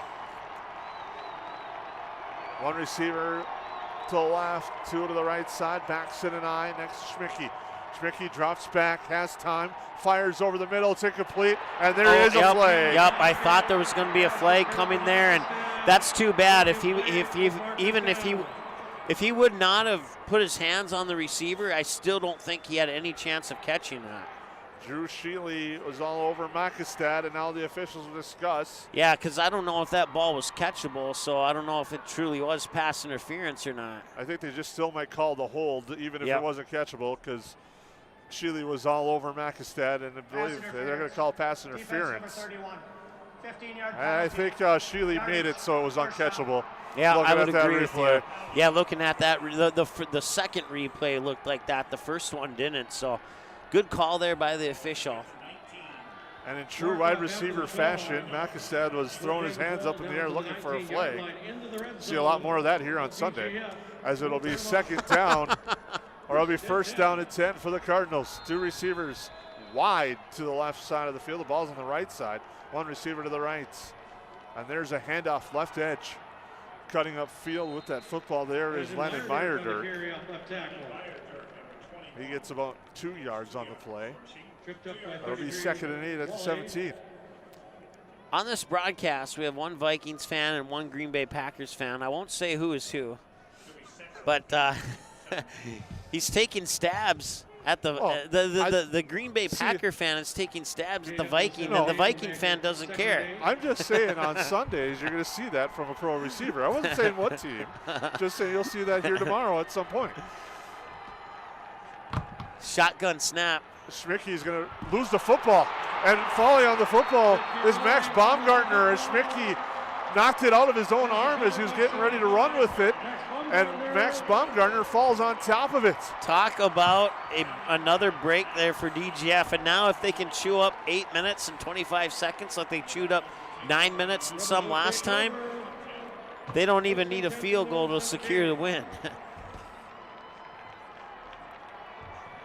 And Schmicke, as he was rolling out, had time, and then just lost the football, and Baumgartner was in pursuit and just scooped it up. So it'll be first and 10 for the Rebels at the 17. After that pass interference call, the Rebels defense comes up big and recovers the fumble. Leach rolls right, pressure right away, throws it away. He was throwing it for DeVries at his feet as the pressure came through quickly. 12 was in the area. Second down. They're trying to set up a screen to DeVries. Hank Arts on the pressure for the Cardinals. But getting through was Hank Arts, and Leach didn't have a chance. Yeah. Good thing that they weren't closer to the end zone there. Otherwise, well, I mean, he threw it away, and like you said, he threw it at one of his eligible receivers, so to avoid the intentional grounding, but they'll line up here with Leach under center now. Send a man in motion, handoff. Summers left side, follows his blocker, bounces into the outside. He's at the 30, cuts upfield at 35, gets hit out of bounds at the 40, and a big run there by Jordan Summers. They give him 22, and it's another first down for the Rebels. All these plays to the outside that have been, all these passes to the outside that have been working for the Cardinals, and now a little taste of their own medicine with a run to the outside by Summers, and that's I think the biggest run of the night for Summers so far.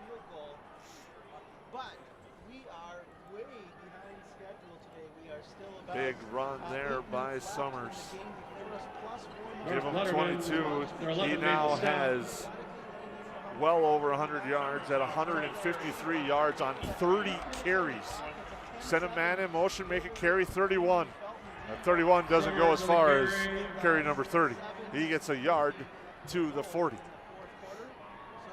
They're going to say he just got back to the line of scrimmage, and it'll be second and 10 at the 39. I want to say hi to Cole tuning into the broadcast. He says, "Let's go Rebels," and thanks everybody else for continuing to chime in. Appreciate that. He's brought down. So it'll be second and 10. At the 39. For the Rebels, continuing to work that clock. Game week at second and 10. Approaching the 7-minute mark. As you said, Mike, you had that 9-minute drive that they're hoping for that they had last drive. They win this game. Yeah, exactly. As Leach now under center on second down, they send a man in motion again. Summers left side. Oh, he's bounces got some it room. outside and gets to the 45. Didn't mean to step on your call there. Yeah, but as you said that he slipped, and man, if he wouldn't have slipped, he might have busted that one out. It looks the running game's looking good right now for DGF. They've switched it up a little bit. Now they're going more outside the tackles and outside the edge. Yep. And also having Leach under center. Yeah, you get this feeling that they're going to bust out a big play sooner than later here. And it's 3rd down and 4 at their own 45. Send a man in motion and everyone jumped from Fairmont. Flag down on the field. It's going to be encroachment against the Cardinals as about 4 guys on the line jumped. I'll stop the clock. Go ahead. Double encroachment. And that's what Defense. it is. 5-yard penalty. That yardage results in a first down. First down for the Rebels. Off the penalty. As the clock approaches, brings the ball to midfield. 6 minutes with the Rebels leading by 3, 10-7. Tom, he's a Pequot Lakes fan, but he's cheering for the DGF Rebels today. Thanks for listening in, Tom. Appreciate it. Ball at midfield. 1st and 10 for the Rebels. They're going to take their time and just work this clock down. Get to the line with about 12 on the play clock. Leach is under center. Send DeVries in motion, handoff Summers, right side, bounces it outside, gets tripped up around the 40. Nice run there, he gets about 9 on the play.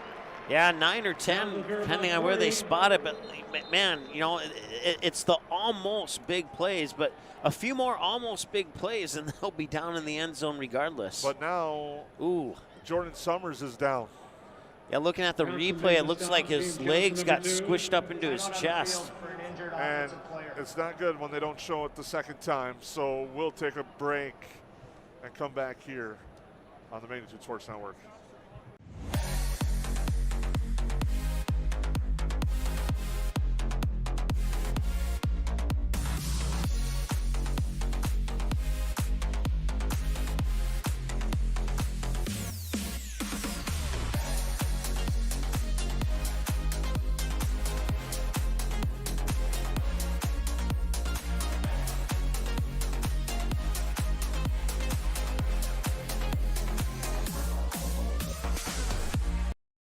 Did you know that healthy people make healthy communities? It's true.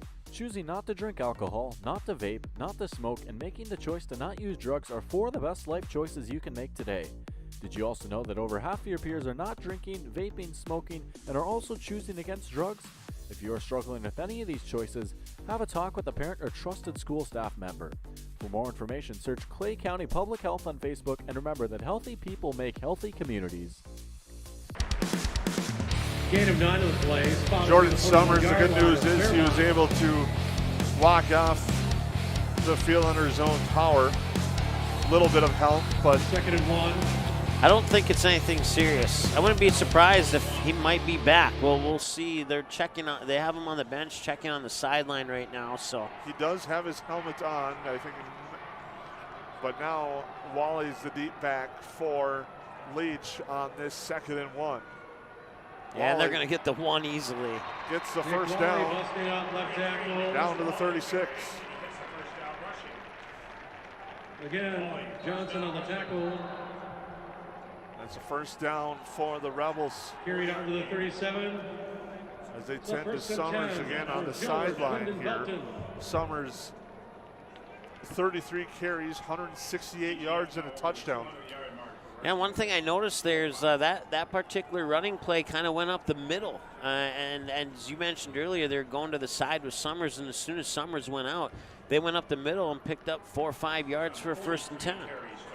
Rebels have ran the ball 43 times for 205 yards. Handoff Wale, nothing doing. And he's going to get stopped, and now Fairmont's going to call timeout. Cardinals will use their first of 3 timeouts with 4:32 to go, fourth quarter. Rebels with the football. We'll take a quick break. Their first of the second half. Right here on the Magnitude Sports Network. There's no question that yield is at the core of everything we do at Stein. It's why we are here today, and it's what will continue to propel us and our growers into the future of agriculture.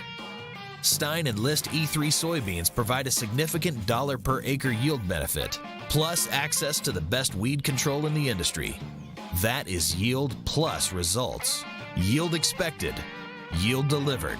Stein and List E3 soybeans have yield.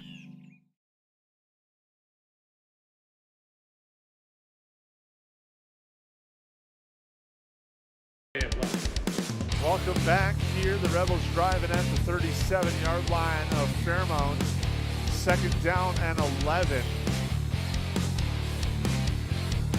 With 4:32 to go, fourth quarter. The Cardinals have used one of their 3 timeouts. As Leach is in the pistol at the 37, gets a snap. Handoff right side, now cutting up. Inside there was Friend. Friend to the carry. And now another timeout called by Fairmont. As it's going to be timeout. 3rd down and 7. Their second of the second half. At the 35, Fairmont calls timeout. And Mike, this is that situation. You can tell Fairmont's trying to preserve as much time as they have. And they kind of know with Summers not on the field that I think they have build better confidence in their defense without Summers on the field. Yeah, and it doesn't necessarily force DGF to go away from the run game, but you know that could be an advantage to DGF too, because you got the Cardinals thinking, okay, are they going to run or are they going to pass now that their primary runner's not on the field at the moment? And you know, I think DGF, if they can recognize that possible mental questions on the defense here, they might play in their favor too. So, but with Summers out, you know, the first few plays have looked pretty good. We'll see if they can keep it going here. Leach is 5 of 6 through the air for 42 yards. O'Keefe has been his primary receiver with 3 receptions for 22 yards. 3rd down and 7 at the 35. For the Rebels. Leach in the gun. Looks, fires, pass, caught, and complete, but it's going to be close, depending on the spot. Yeah, I think O'Keefe again. I think O'Keefe's going to be about a yard short. So. But it's now 4th and very manageable for this offensive line. Timeout called by Fairmont. That's their final timeout. Yeah. Well, I mean, I can see why they called it, but man, that's very nervous if you're a Cardinal fan, I would think anyway. It's unique with 4:17 to use all 3 timeouts. I think they thought this was the stop, the drive. They have to stop them here. Because if you touchdown, it's game over. Yep, exactly, yep. A touchdown makes it a 2-possession game, and a field goal makes it a 1-possession game, so. And I think if you're head coach Anthony Soderberg with your offensive line and your ability to run the football, you go for it 4th and 1 and just pound it up the middle with Wally. And just to clarify, Davey, no timeouts for the Cardinals. DGF still has all 3 of their timeouts, so no reason to get nervous there. Leach under center. Wally, the deep back, as the Cardinal fans 4th yard to go for the Rebels. Start to make some noise on 4th and 1. Send a man in motion deep to the right side, and now I think a timeout by DGF. Yep. They wanted to see how Fairmont would respond when they sent Caleb Johnson all the way to the far side of the football field.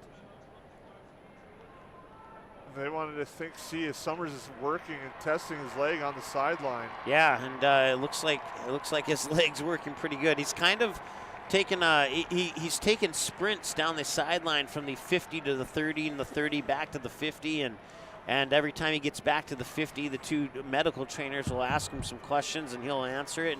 But like I said earlier, that I think he might be back in this game. I think he might be back sooner than we think. And that timeout by DGF gives Summers a little bit more time to recover too. The trainers are putting him through a lot of tests now. He was just doing some cuts, but here we go. 4th down, Leach to the line under center. QB sneak maybe? Sends a man in motion now to the left side, and they're going to call another timeout. I think there may have been some confusion on that second timeout there. I don't think DGF did what Leach told them to do in the huddle. So DGF has now burned 2 of their 3 timeouts here on this 4th and 1 play, and if they don't get a first down after 2 timeouts. If you'd have told me both teams would be down to 1 timeout with 4:17 to go, and that 5 of the 6 timeouts were used within the last 2 minutes, yeah, right. Would not have, couldn't make that up. No, you certainly couldn't. I know this game certainly has not been what we've expected. I think it's the most exciting 10-7 game I've ever been to. There might be a lot of Madden players right now at home wondering what's going on with this clock usage. As now it's 4th and 1. 4th and 1. Leach under center, straight ahead, gets pushed forward, gets the first down on the sneak. And it's going to be 1st and 10 for the Rebels at the 25-yard line of Fairmont. Well, I called the quarterback sneak. Turns out I was right. 1st and 10, DGF. A lot of discussion to get to a quarterback sneak. And that shows you how important that play was on 4th down. Yeah, definitely. 1st and 10 at the 25. Again, Fairmont can't stop the clock. Under 4 minutes to go. You know, I think it was earlier in the 3rd quarter, DGF had the ball down here on the 30 going from left to right, and I looked at that 30 yards and it looked like an eternity. Now I look at the 25 and I look at it as another eternity here. Wall, the handoff, breaks a tackle, but the tackle he broke was a face mask. And now he gets free and he's into the end zone. They said he wasn't down. It's a touchdown for Wally.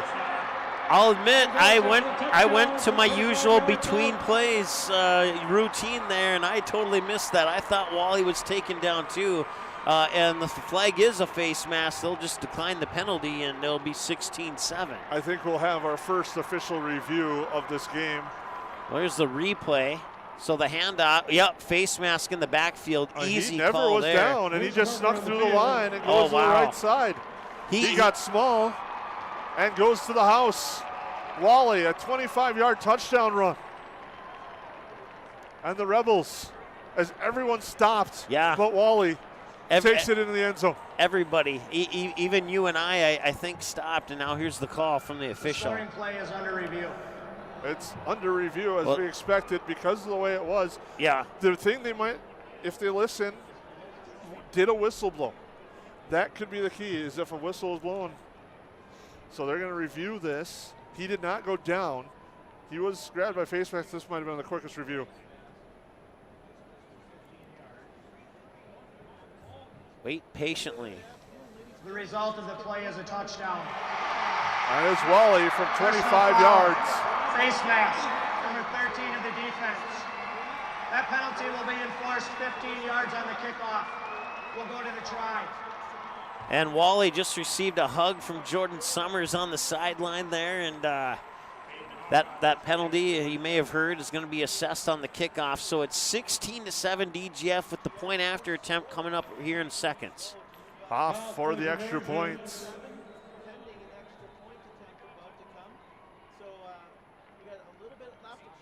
Snap is high. The spot is good, though, and the kick. Ooh, did he miss it? No good. That was the longest I've seen an official take to tell us it was no good. There's a flag on the play, though. We get the official call here. I didn't see the penalty. We're going to dead ball. False start. Oh, the play was blown dead, so that's why there was no. 5-yard penalty. Replay the try. That's why there was no signal. The play was blown dead, so Hoff gets another chance at it. So the missed extra point will result in another attempt from the extra point from 5 yards further back.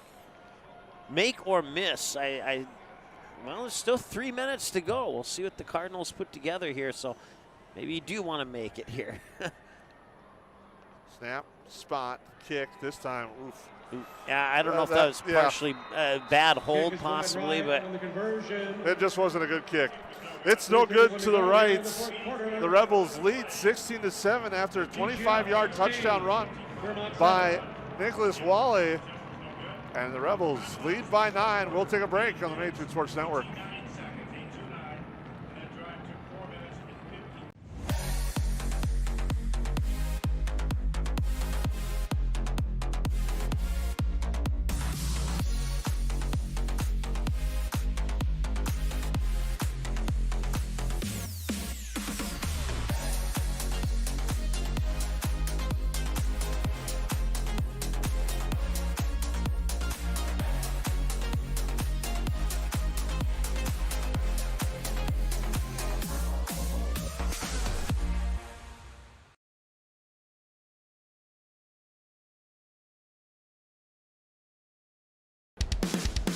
Oh, welcome back. The Rebels 3 minutes and 31 seconds away from stamping their name into one of the 2 spots in the Prep Bowl Championship coming up in the Class 3A Championship on December 3rd at 1 o'clock.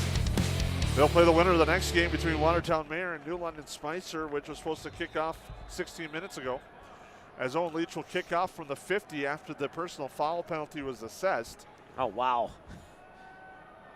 Can they keep it out of the end zone? They'll do a squid kick, and it goes through the legs of the receiver at the 15-yard line. And not much there for Meyerdirk as the Rebels converge quickly, and that's where the Cardinals will take up shop. As the Rebels are starting to sense it and feel it, but they still got to come up with the stop. Yep. But the difference in this game, time of possession, just the Rebels have controlled this game, and the time of possession, 29 minutes to 15. And most of those 29 happened on the last 2 drives for DGF.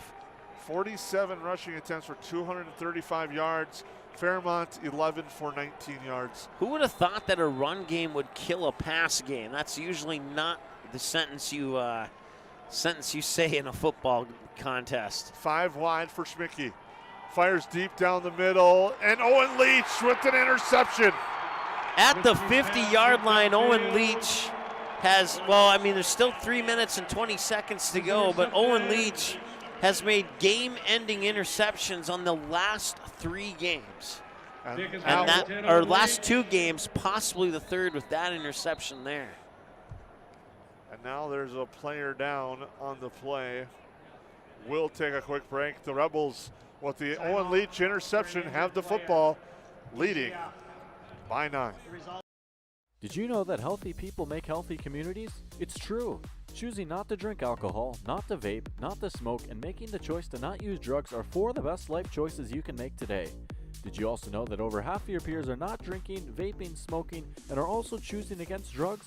If you are struggling with any of these choices, have a talk with a parent or trusted school staff member. For more information, search Clay County Public Health on Facebook, and remember that healthy people make healthy communities.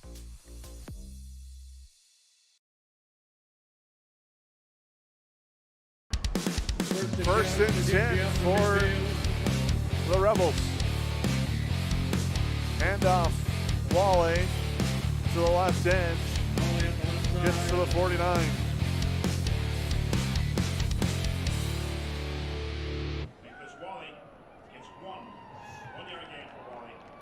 Update from the UND Fighting Hawks NDSU Bison game. It's the Bison up 35-21. Thanks, Heath, for keeping us updated on that score. Appreciate it. As the Rebels are going to let the clock run down, they're still taking their time in the huddle. And this is what they did with Esco. The only difference was they didn't have what you could consider a comfortable lead at this point in the game. 16-7 they lead. Leach is going to sneak it straight ahead. That's a pickup of what, 7 on a quarterback sneak? Most importantly, it just keeps the clock moving and keeps possession of the football.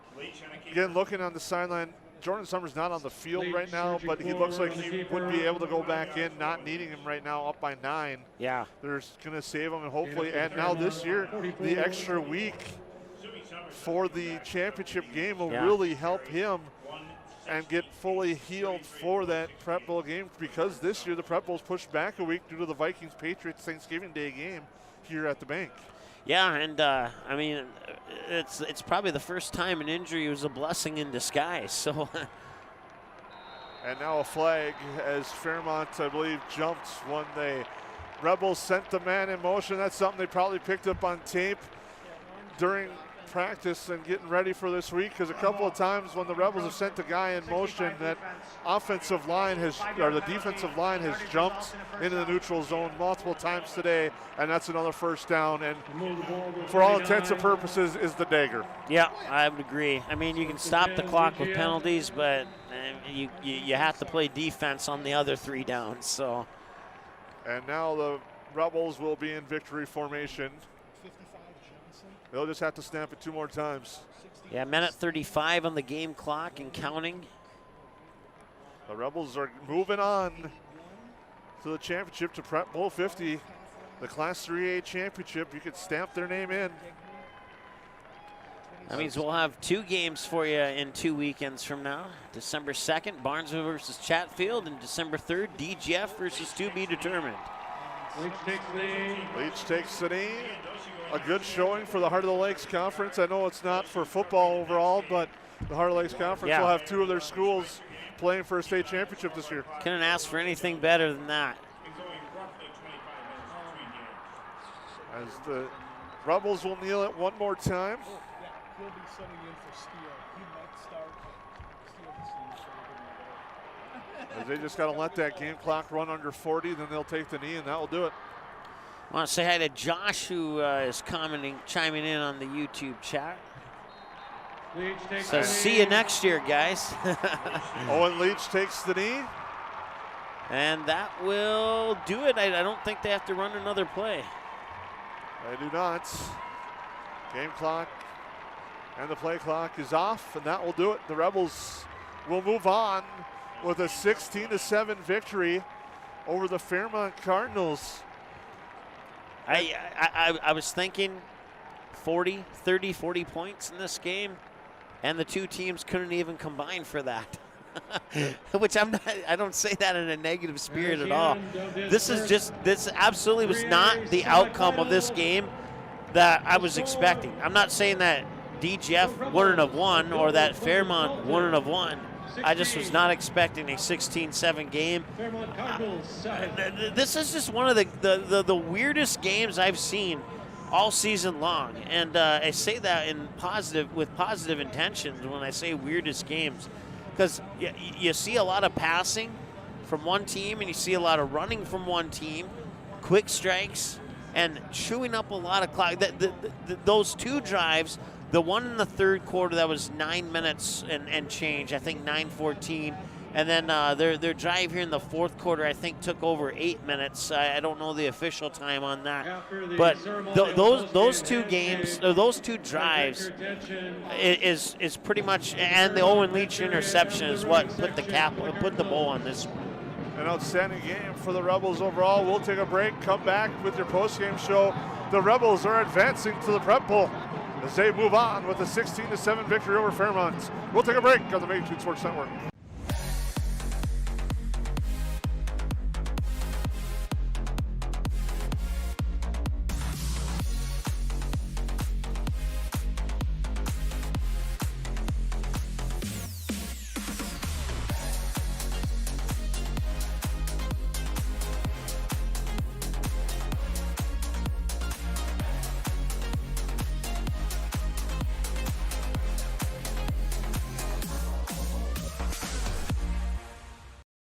Did you know that healthy people make healthy communities? It's true. Choosing not to drink alcohol, not to vape, not to smoke, and making the choice to not use drugs are 4 of the best life choices you can make today. Did you also know that over half of your peers are not drinking, vaping, smoking, and are also choosing against drugs? If you are struggling with any of these choices, have a talk with a parent or trusted school staff member. For more information, search Clay County Public Health on Facebook, and remember that healthy people make healthy communities.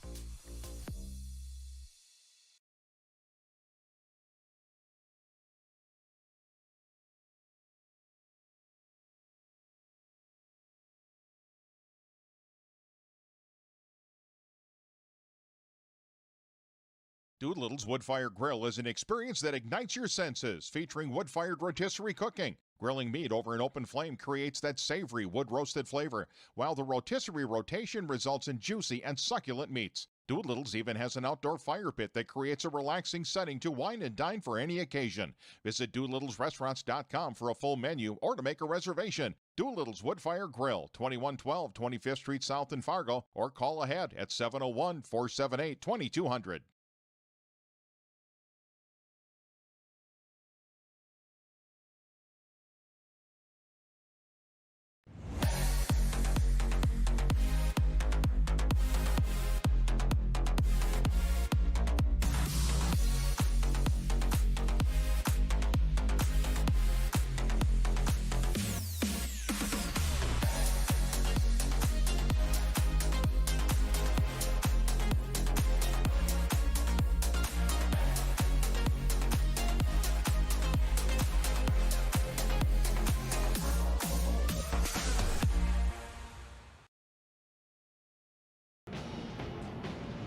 Well, welcome back into the postgame show here at US Bank Stadium. The Rebels advance with a 16-7 victory over the Fairmont Cardinals. And their stats today, Owen Leach didn't have to throw the ball much, but he made some big plays when he needed.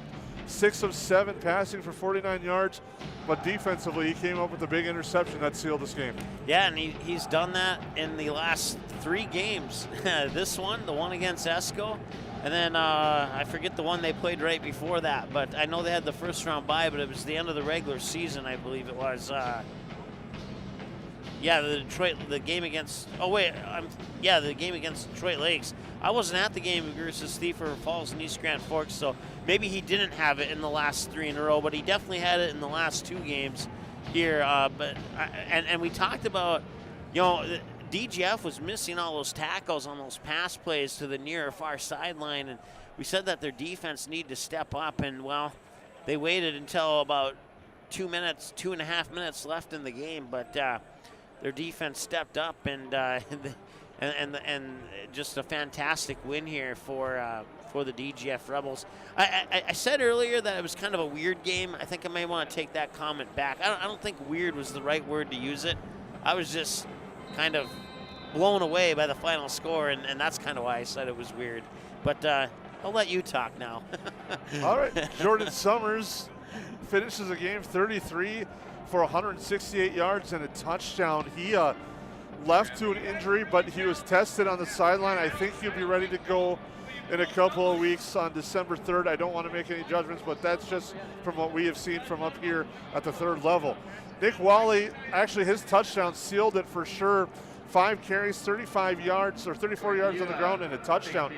His touchdown was unique because he was grabbed by a face mask in a host of people, and everyone stopped. Yep. But Wally was never touched or never down, spun out and just took it to the house, and then ended up being the game-sealing touchdown to make it 16-7.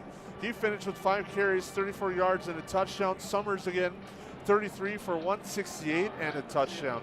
For Fairmont, Brendan Schmicke was 15 of 20 for 162 yards with an interception and a touchdown today. His number 1 receiver, Levi Pooley, was 6 for 66, but the one that he dropped is the one that he's definitely going to have a hard time dealing with, because he dropped a wide open pass a la Christian Watson style at the end zone. Here in the same zone, it was there, but he had it in his hands. And that, in theory, would have made it a 16-14 game instead of a 16-7. So, it was a fun game. And, and we always say Friday Night Lights, and this was kind of a daytime game. But, I mean, the lights are on here at US Bank Stadium. This feels like a Monday Night Football primetime game that DGF just played in against Fairmont. And, man, certainly looking forward to coming back here in a couple weeks. Barnesville taking on Chatfield on December 2nd. I believe that's a 1 o'clock kickoff. And then DGF will take on the winner of the game that's coming up here between New London Spicer and another team with a lot of names. I don't have the thing. Watertown Mayor and New London Spicer doing battle next. Oh, I guess it's only 2 names. Yeah.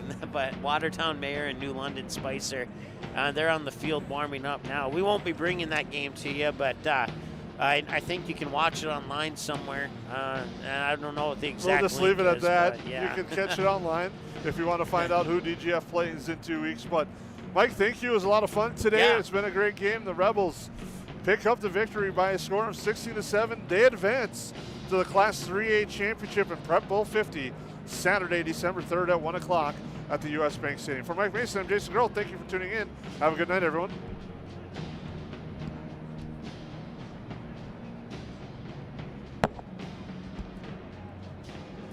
Seating has been a presentation of the Magnitude Sports Network.